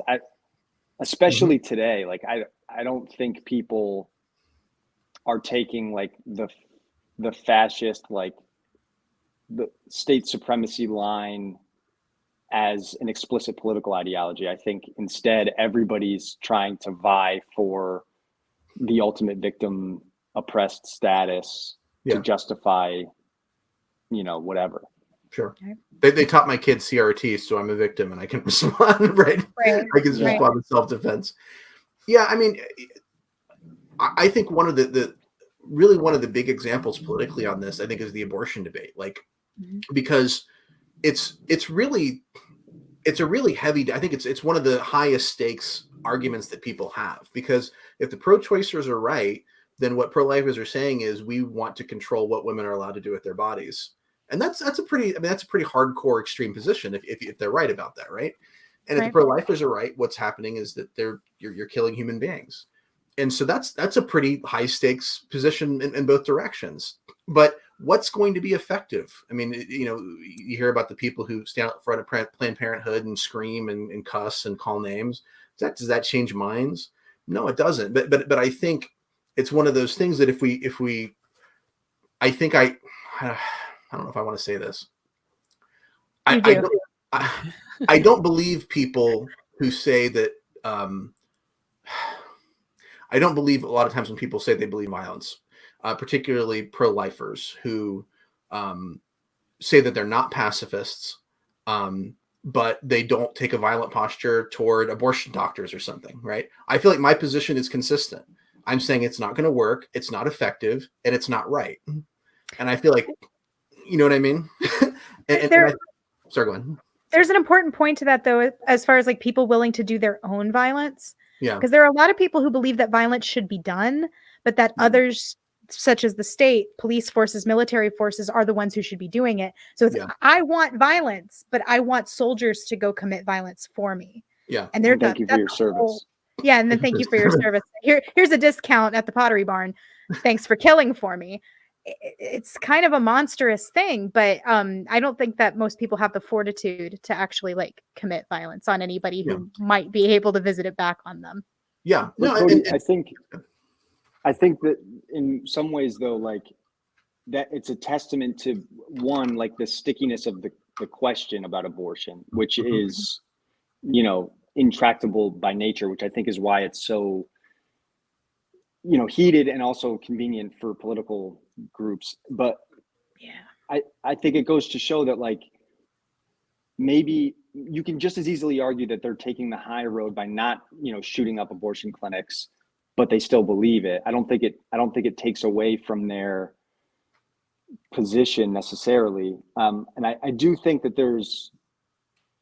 it's easy to hand wave a lot of the right and the boomery sort of memes like we were talking about earlier, but like there is I believe a clear and distinct movement away from the moral and ethical grounds that we took from like an early Judeo-Christian West and from like an individual or liberty-minded political order.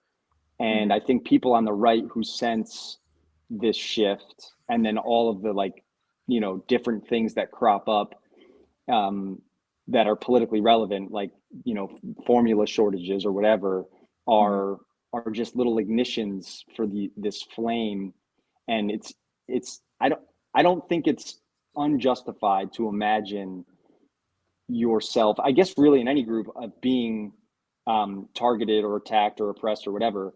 I just think we as Christians have a duty to break that frame and say, this is all like this is a farce, and the argument that we're having is an argument contrived for us to have. And if instead of playing on a field that we're asked to play on, we subvert it entirely, as the Christian ethic so often does, by loving, then we are going to win by showing a new way of doing things, not that any given political form is correct or incorrect. Yeah.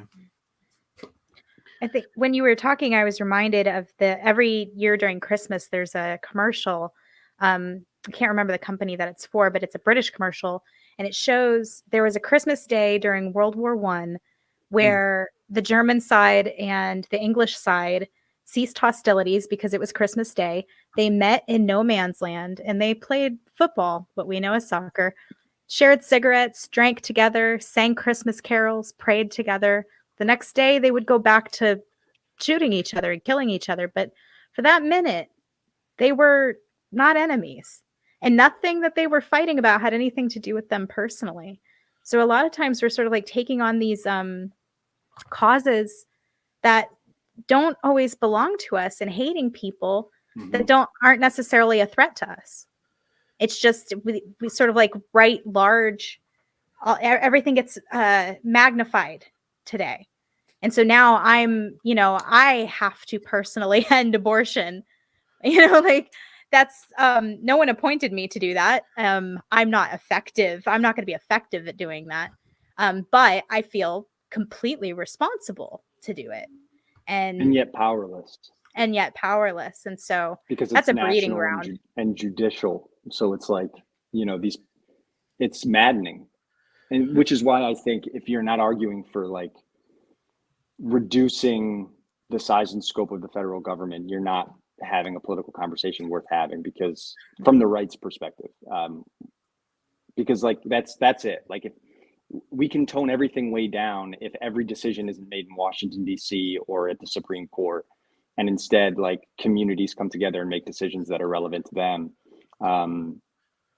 This Roe v. Wade thing is a perfect microcosm of the flaws of all of our political discourse. Mm-hmm. Mm-hmm.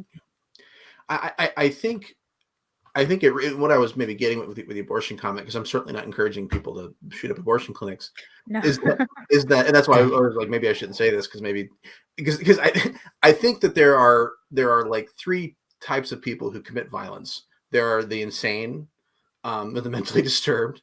There are those who are sort of put in a corner and they feel like they have to, and I understand that, a self-defense kind of approach. And then those who do it or support it because the state's doing it, because other people are doing it with them, and it's given us an air of legitimacy. Because I think most people know that it's not right, and I think also most people know that it's not effective.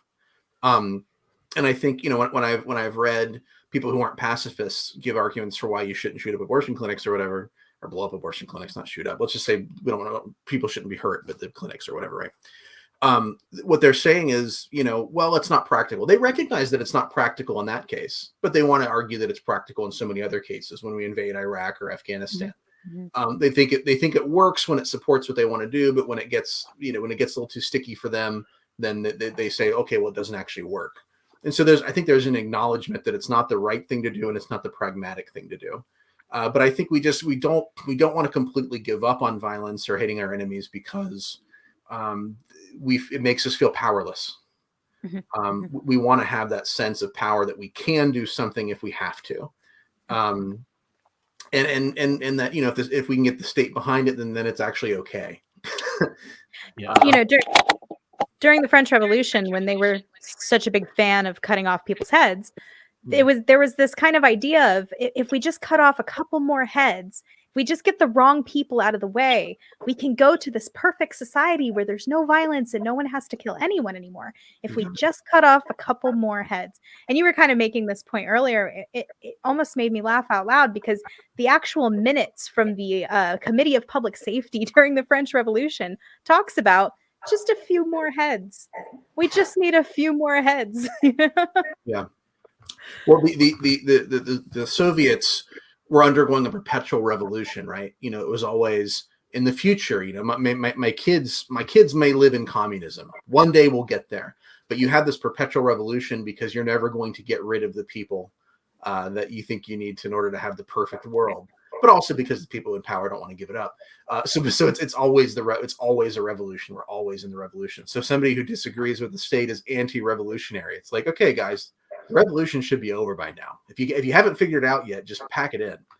Yeah. Anyway. Well, I think that what bothers me about the way people talk about this is, it does seem to me that people, and it worries me about individuals. So be it that guy who wants to kill all Protestants on Twitter, or Pete, or whoever, people don't seem to realize how corrosive these thoughts are. Mm-hmm. They don't seem to realize how corrosive it is to their entire being. Like, this is not something that makes you better. This is not something that puts you in the headspace to do good. This is not salvific at all. And you know what I'm saying? And this really bothers me. And I remember when I was in college, I did a church history course.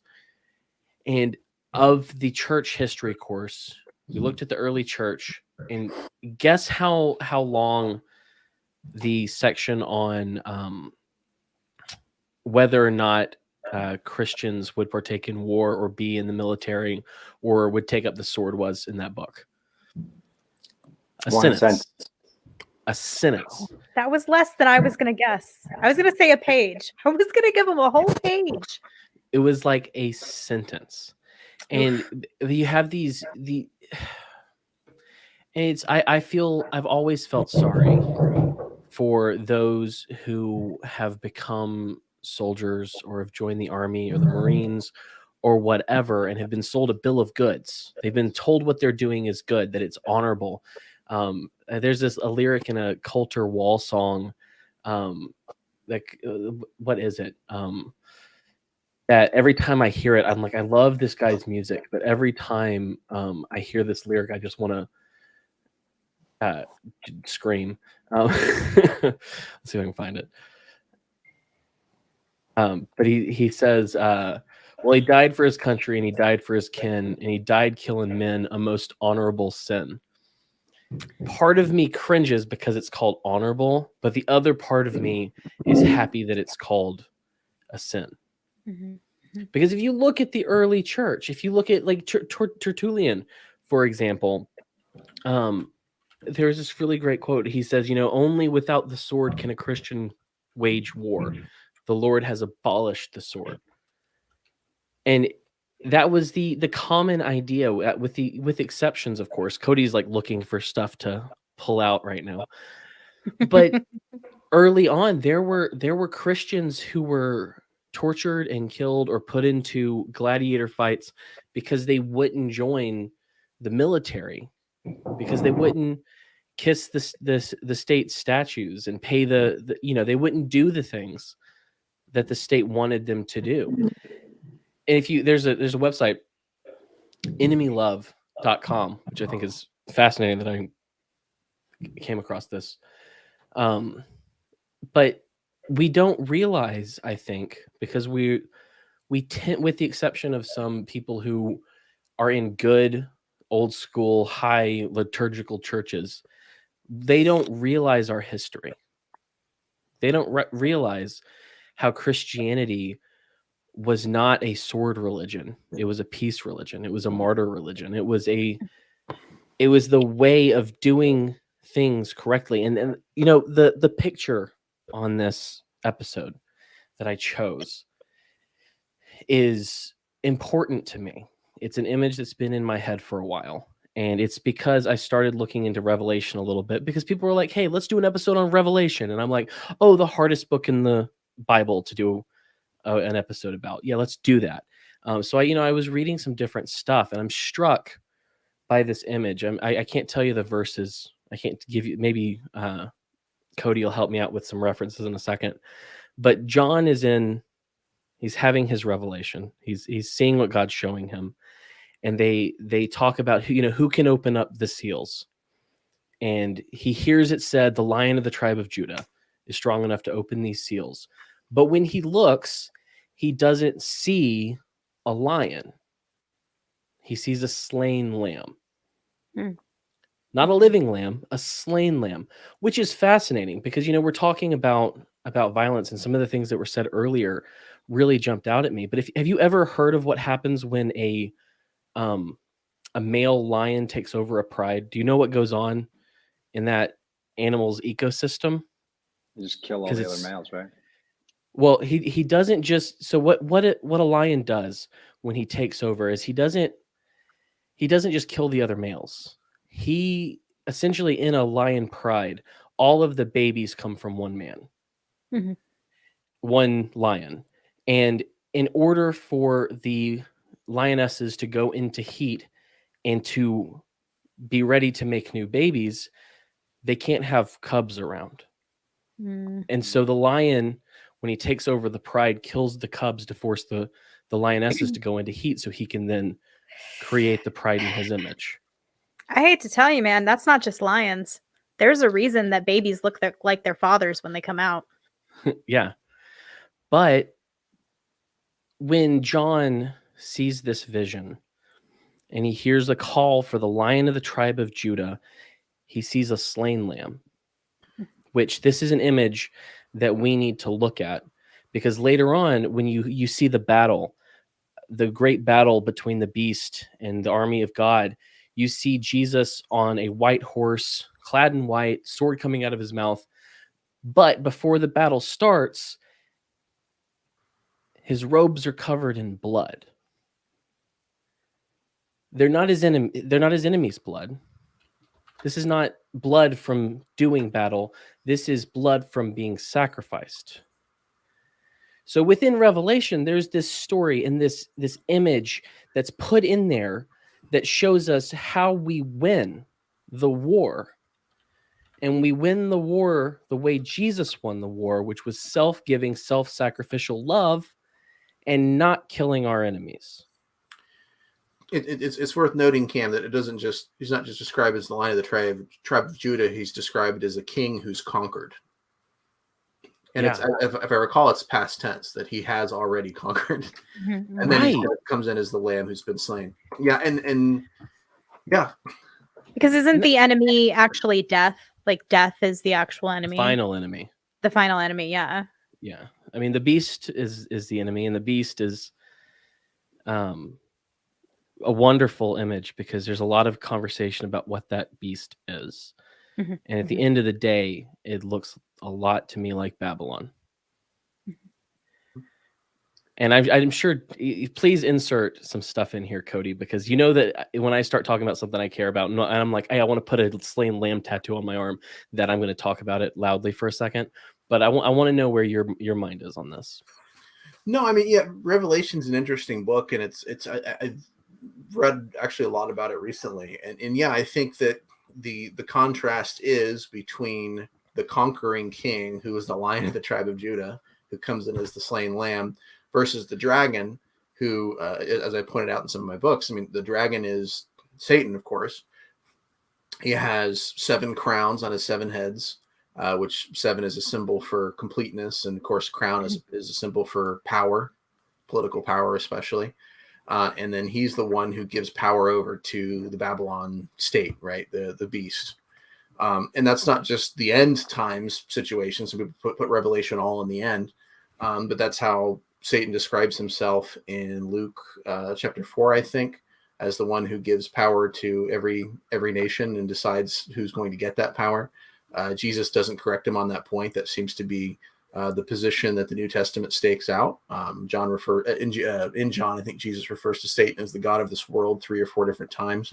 Anyway, there's a lot. We talked about this in the past. There's a lot of data there. And yeah, but I think what we're looking at is a kind of kingship that's different. The kingdom of God is the spiritual kingdom.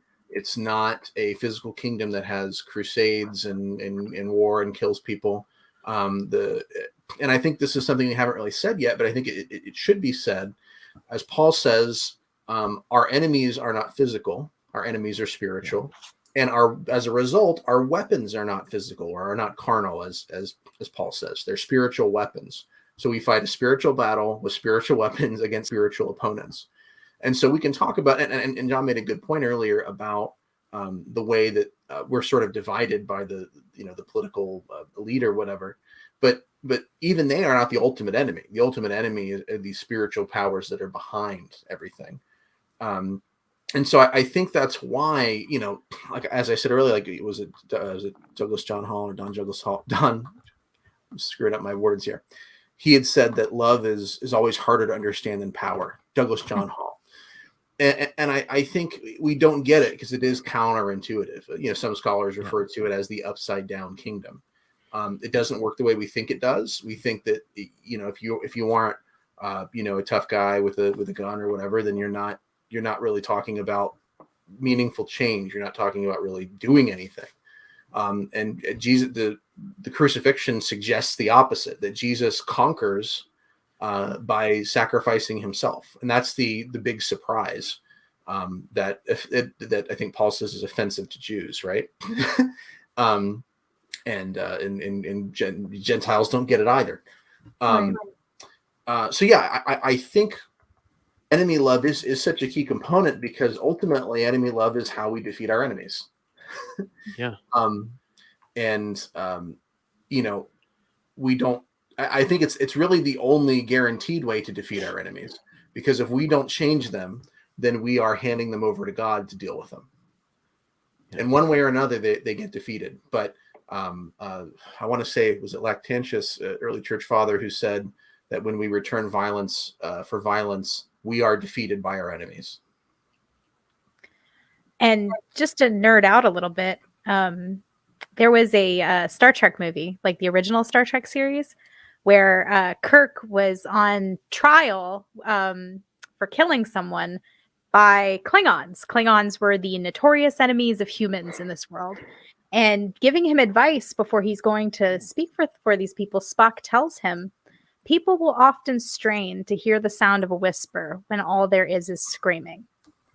And everything we've been talking about tonight kind of reminds me of that quote. I keep my brain keeps going back to that quote because it's like, yeah, I think when everybody is screaming, I am eager to hear a reasonable person.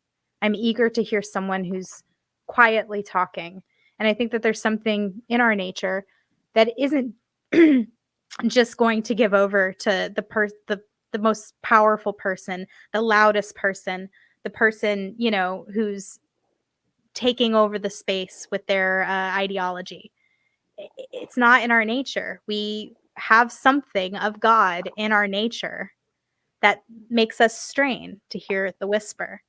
And so the idea that evil will take over this world if we don't take up a sword and fight it, to some degree, I think that can be true. But the world is already fallen. The world is full of evil. That's not happening because you're not also killing. Yeah. You know, does that make sense? Yeah, it's a bit of an omission. So I'm sorry, Cam. Go ahead. I just said yeah. It's a bit of an omission that like the political process is more effective than God and his dominion. Like I've been thinking this entire time about like something practicable to walk away from this conversation with, and I go back to this idea about being in exile a lot in my mind. I really do think it's something that we have to choose because the political conversations of the day that drive so much of this conversation about violence or whatever it's just untenable for the Christian life, I think. And you know, you can have all the opinions you want about the direction that the society we live in should go, the culture, whatever, but removing yourself voluntarily from it and living as an exile would live, I think is really the only way to begin this journey into loving an enemy. Because like what are these enemies that we're supposed to love, and what are we trying to achieve ultimately anyway? Yeah. Can I ask you, just to rewind a little bit to clarify for me, the political process is more powerful than, and I didn't hear the second part. But by advocating violence, you're saying that, or violence for political ends would be saying that you think that the political process is more effective than God and his dominion over, you know, whatever, the earth or future or whatever. Thank you. And I don't think it's just untenable. I think it's missing the point, because I think that when you read the Bible, I mean, it says it. Our enemies are not flesh and blood. Mm-hmm. It's Democrats. It's those demon rats. But these people are not our enemies. These people are savable. These people are redeemable. These people are lovable. These people are changeable. And when we start these conversations, when we start talking about, as Christians, not as secular people, because I can't speak into that world. That's not my world. When we start speaking this way, we start to do to them what the U.S. military has done to our soldiers, which changes the people from people to a name or a number or an enemy or a flag. Mm-hmm. And it's like I said, it's corrosive to you as a human being. And I think it's sad that we so quickly jump to thoughts of murder, to thoughts of the sword, to thoughts of destroying people who most likely are just broken and hurting themselves and don't have the slightest clue as to how to fix themselves, much less the world. But they've been told that they're there to change the world. Everyone's told they're there to change the world. And they've been told not to look to God. They've explicitly been told not to look to the one place where they could find that. Well, and you know, and it's, we're not of this world. Like Clement of Alexandria said, if you enroll as one of God's people, then heaven is your country and God your lawgiver. St. John of the Cross said, I am a Christian. He who answers thus has declared everything at once. His country, profession, family. The believer belongs to no city on earth, but to the heavenly Jerusalem. Marcellus the centurion, who was apparently, I want to say he was martyred, but I'm not sure. He said, I serve Jesus Christ, the eternal King. I will no longer serve your emperors. It is not right for a Christian to serve the armies of this world. We need to realize that, and it's cool because if you look at the conversation that's happening right now and you ignore the little stupid quips and memes about killing and about hating your enemies or whatever, you see this, and I keep seeing it in weird places, be it on TikTok, be it on Twitter, Facebook, whatever, where people are starting to notice, even if they take it into a place that's kind of silly or stupid, they're starting to realize that the battles that we're in right now are not physical battles. They're not even political battles. Spiritual. We're in spirit. Like, I don't think it's ever been clearer in my life that we're in spiritual battles. And the whole of the New Testament, the what Jesus showed us when he showed us who God is in the clearest way possible, and that God gave up his own life in sacrificial love. So who am I?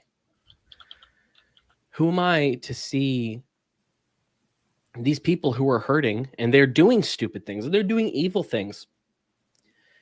Who am I to want them dead instead of redeemed? Is my question. I know it's not cool to quote John Piper right now because everybody's against the young restless and reform movement and stuff, and also his.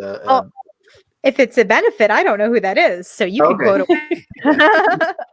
He's also getting referenced in all these sort of complementarian books or anti-complementarian books that are being written. But he said, I heard a sermon he did that was really amazing, where he was reflecting on Paul's statement in Romans 1:14, I am debtor both to Greeks and to barbarians. And he was reflecting on what that means. So Paul said he has this debt that he has to pay to Greeks and to barbarians, to wise and unwise, so on and so forth. And his comment on that was, think of a cultured despiser of the gospel. They hear the gospel, and like the Greeks, they say foolishness. Now, in our day in America, our conservative lifestyle and our biblical orientation is in danger of being so politicized that our fundamental response to people like that is disdain, not debt. Test yourself right now. You watch television, you look at political speeches, you walk the university campus and see how some may be dressed or whatever. And rising out of your heart is not the feeling, I owe them grace, but yuck. That's not Romans. That's not the Bible. If you come to the world with one colossal, well-argued yuck upon your house, you won't win anybody to Jesus. And I think, obviously we can take that, he's talking about how it's being politicized, but I don't know that I don't know what Pete's religious background is. Excuse me. But, politically, that's sort of the same thing. I don't know you, Grace. I don't know you a certain sort of sensibility or compassion. You're a bad guy. You're somebody I don't like. I think you're wrong. I may be putting words in his mouth a little bit, but that's essentially what I get out of that statement that I read earlier. And I don't think it's helpful. I don't think it's good. I don't think it's righteous. I also think it's not showing the grace that we would want others to show to us. Yeah. So anyway, this idea of owing people grace. You've been given something, you've been shown some forgiveness, some mercy from God, and now you're obligated to show it to others.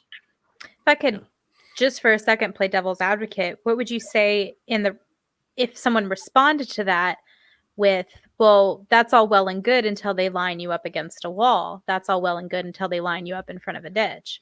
Yeah. In which, presumably they'll dispense with you. And so all of your grace and your tolerance has led you to massacre.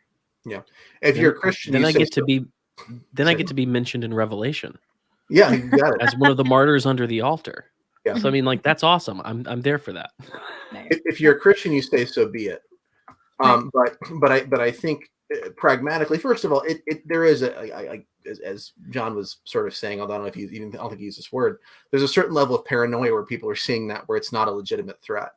But I think even where it's been a legitimate threat, that sort of I'm going to get them before they get me approach always makes things worse. Like Right. that's never been the right way to handle it. That's never been the effective way to handle it.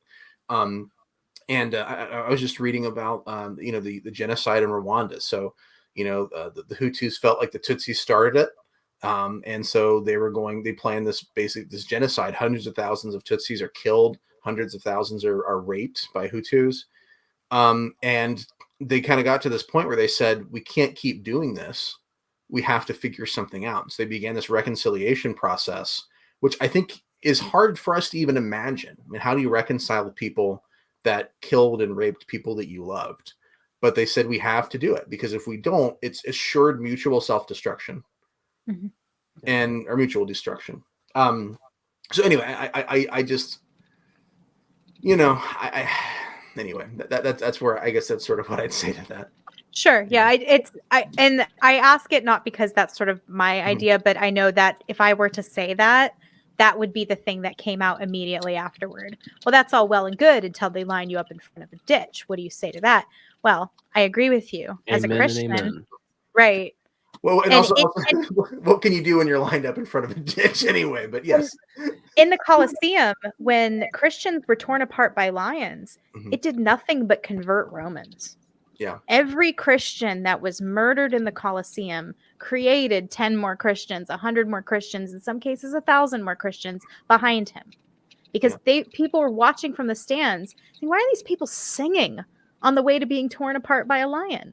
It was craziness to them. They couldn't understand. Why are you so joyful that you're going to meet such a terrible end? And I think that spoke to a lot of people, certainly a lot more than the idea that they were the most powerful empire with the most powerful weapons and the most powerful soldiers. Excuse me. Yeah, I mean, I think Alexander the Great thought that he'd conquered the world, but he died, and that was it, and everything he had fell apart. But Jesus did, and he didn't do it by killing his enemies. He did it by loving them. He did it through self-sacrifice. And in John 13, I know he's talking to the disciples, and he's talking to them specifically in relation to each other. But he says in John 13:34, so now I'm giving you a new commandment, love each other. Just as I have loved you, you should love each other. Your love for one another will prove to the world that you are my disciples. So when we love each other, when we love the world, when we are dying as a martyr, we are showing people. I can't imagine a more powerful instance of gospeling, of spreading the gospel. You know how we've talked about it before, Cody, of gospeling, than sitting in front of the masses and taking on the same sort of death that Jesus had. And the question is this all we've got or not? Do we trust God or not? Because if this is all we've got and we don't trust God, then of course it sounds like foolishness to talk about self-sacrifice and martyrdom and loving your enemies, even though practically it does work in many cases. Do you know how hard it was for me to get my mind around the idea that Osama bin Laden was someone that God loved and wanted to see redeemed? I was on the other side politically. My first big experience with that was George W. Bush. I was told that I should be praying for George W. Bush, and it had never occurred to me as a young, liberal guy who hated George W. Bush that I should be praying for George W. Bush. That was tough for me. I started going to a liturgical church, and during the litanies, we say, Lord, have mercy for certain groups of people, one of them being the civil authorities. And my little anti-state butt was sitting there like, what?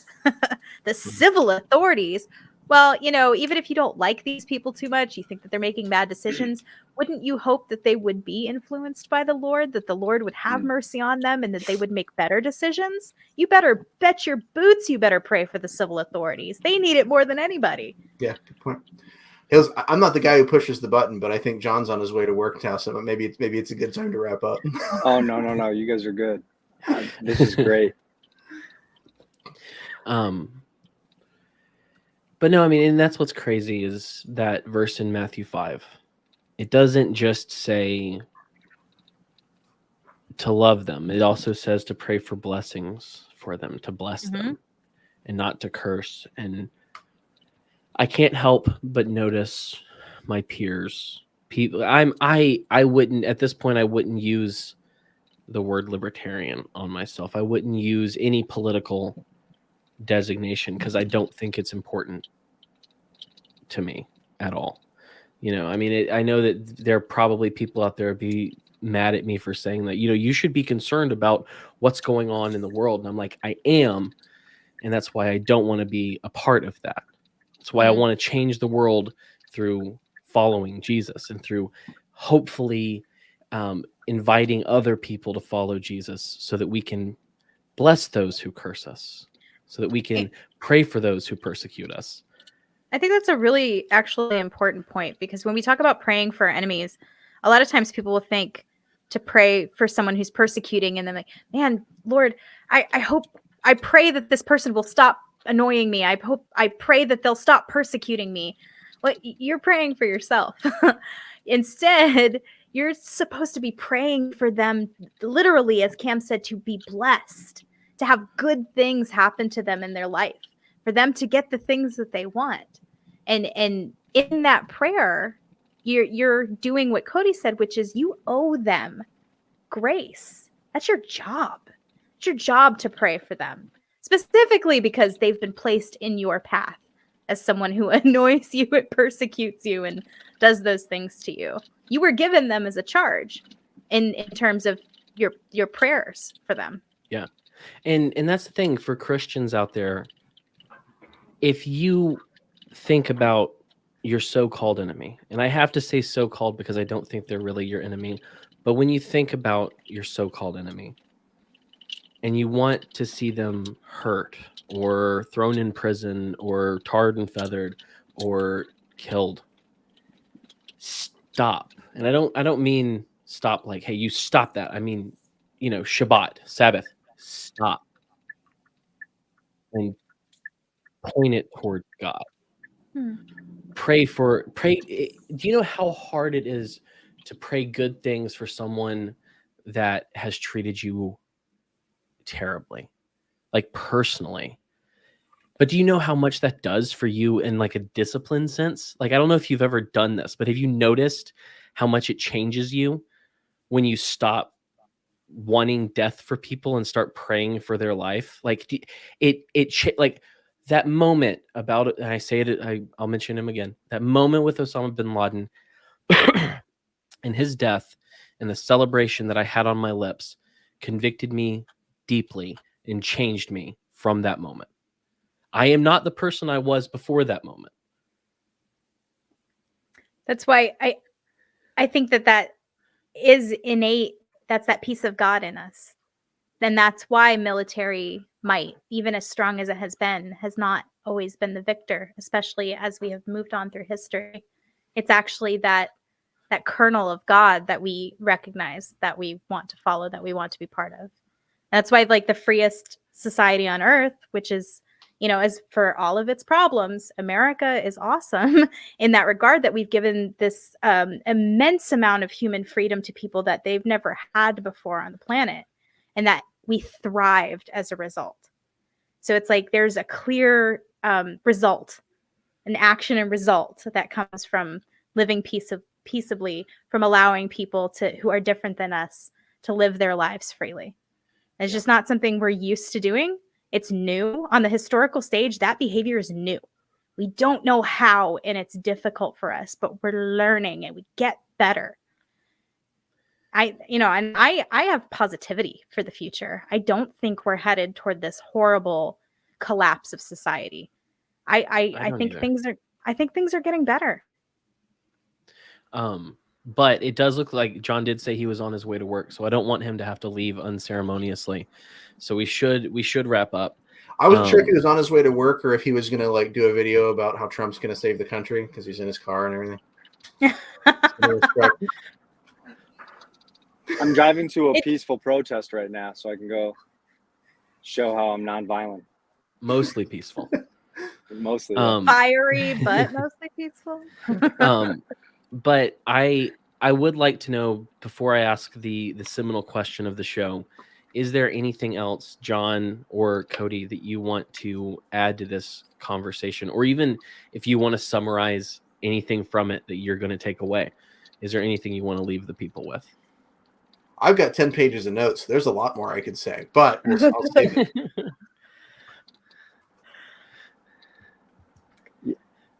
Yeah, I took a bunch of notes too. This was great. I really appreciate you guys having me on.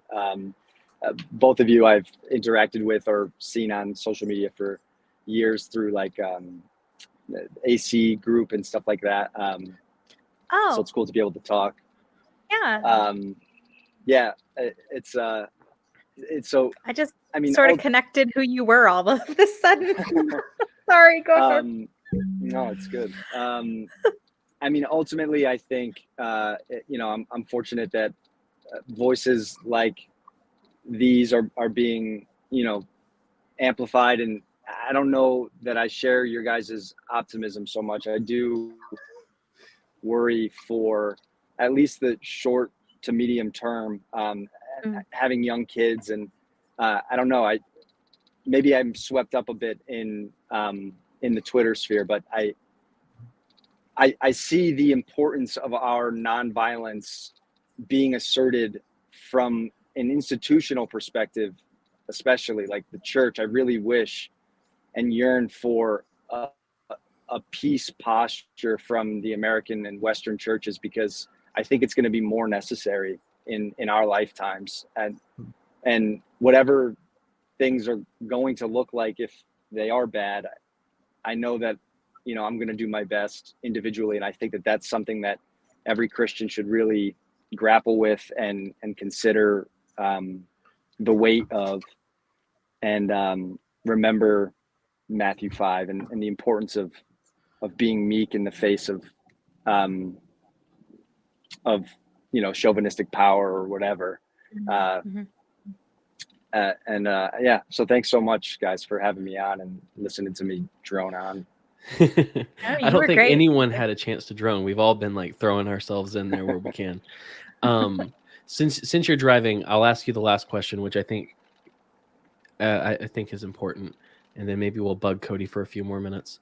But there, as I've explained multiple times, over the last 2 years, there's been a lot of desperation. There's been a lot of depression. There's been a lot of sadness, and people who feel like they've lost hope, who don't see a light at the end of the tunnel, who don't see hope.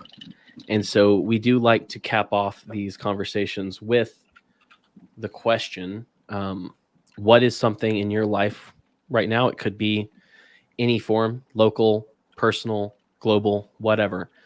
What are you seeing that gives you hope and motivates you to carry on?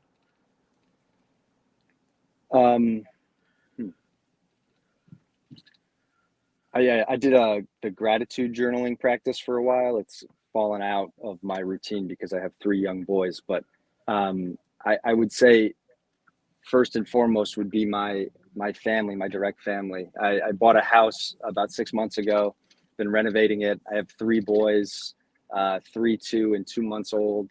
I have a lot to be grateful for and a lot to be hopeful for. My wife is amazing. I truly do believe that that goodness will stand when the dust settles, whatever that looks like, and the idea of light driving out darkness is something that I really hold to, especially in times where there seems to be a lot of like tumultuous political conversations. Because whether I'm right or not doesn't really matter to me so much as whether or not, I can stand proud of my being a Christian and being a Christian example for my sons. So I would say my boys, Ezra, Abel, and Elias, I'm very fortunate for. And I only say their names because my first interaction with you was a picture of your boys and one of them I know is named Ezra, which was my first known connection with you. Yeah, I hope just it's say okay that that boy. I'm glad that after you named one of them Abel, you didn't name the other one Cain, because that would have been a bad Does anybody Well, I name their made sure. It's actually a pretty common Spanish name, which I didn't know until I started doing ER nursing in this new area. I've had several Cains, C-A-I-N. Isn't that interesting? Yeah, it's really interesting. Like, Mom, why do you hate me? Like, Well, maybe it's just the interest in like recognizing their fallen spirit and trying to be better. that's actually now that I'm thinking about it, there's a trend in the naming conventions in Spain. I think that like one of the names that's quite common, I think it's Esperanza, means sadness, and so there is this trend of sort of names that remind you of things that you should remember, and Cain would definitely fall into that category. Yeah. I hope it's okay that I outed one of your kids' names. I don't know how No, public you are about that. you're good. I have 5 of them. If we lose it, if we lose them, we'll make another. No, but no, I Man after yeah. my Peter own heart. Q is coming for your children. Seriously. But yeah, no, I laughed obviously when you said the your first son's name, because that's also my first son's name. It's a great name. Which I actually fought my wife to name the second one Abel, and lost. Oh, interesting. And I won with a different name, which is Soren, but still, that we didn't think about Elias, but we do have a middle name of Elijah. You know, coming off that. Should have used a Yeah. sword, then you would have a kid named Abel. Coulda, woulda, shoulda. We had my wife was a prep school student. I'm totally derailing, so you can just shut me off whenever. But there was a student, her, very, very expensive school, and her parents were like Hollywood producers, and her name was, I don't know that I should. Her name was Ever, which we absolutely loved as a name. And we didn't know if we were having a boy or a girl, and we were trying to think of a name similar to that. And when it struck us that Abel had both like the Abel connotation as a typical English word, and then like the beauty of the biblical representation. It's unfortunate I didn't know that it was in like that famous motorcycle gang show. Yeah, Is like yeah, one of the yeah. names. Sons of Anarchy. Yeah, the Sons Yeah, of Anarchy. Kind of takes away from it for me, but he's still Just the coolest. For quick clarity, the name was Dolores. That means sadness. Esperanza means hope, actually. So I kind of had this. Dolores means sadness, huh? It means sadness. It means sorrow. No. I wonder if that's why it's like an old lady name in the U.S. All the Great Depression babies. There's this also kind of like convention of like the sorrow of the mother of God and things of that nature that you're kind of like emulating. You have this daughter, and you're wanting her to sort of maybe emulate the mother of God or follow in the footsteps of the mother of God, and her sacrifice was one of sorrow. And so I understand the pathway that went, especially with like Catholic Spain. Mm. And the name Mara means bitter, so that's fun. Oh, yeah. A little bitter child. Go with Thanks, that. Mom. All right, guys. Well, thank you so much. Hopefully we can do this again sometime. Absolutely. It was great to meet you, man. Yeah, same. Cody, I can't say the same. Okay, I understand. Hey, John, I love you, buddy. Yeah, I love you too, and thanks for getting me on the Mad Ones, man. Absolutely. All right. Thank you. That guy's a jerk. I didn't realize that I knew him from the anarcho-Christian group, but I have totally interacted with that guy a bunch of times. Yeah. And was 2 hours into a conversation with him before I was like, oh, I know you. I know you from somewhere. I promise I'm not a pothead anymore. That was just not knowing who he was. Jessie means angry woman. I don't know if it's true, but I believe it. I mean, I believe anything that someone calls himself PP Steve tells me. So. it's right. Yes. Yeah, I read it on the internet, so it must be true. My goodness, this cold. I keep having to mute just so that I don't sound like a horrible sick person. Oh, you There we sound go. like a horrible sick person, but not because of the illness permeating. No, I'm Oh, is it just it's in my mind? yeah. Well, Cody, I did. Yes. your name is not Cody. Your name is No, but Jessica. I agree with the direction that you're taking because this entire bottle of water is inside of me right now. So Gross. no, the liquid that was in this bottle of water. I didn't even think of it in the way you thought of it. Well, you're in trouble. See, that's what you get. Yes, I am. You wanna answer our hope question? Yeah, so you've had me on here a few times and I've given different answers. And John mentioned his wife, and that sounds good, but I think I said that before. And so my answer is gonna seem like it doesn't fit with what we've been talking about.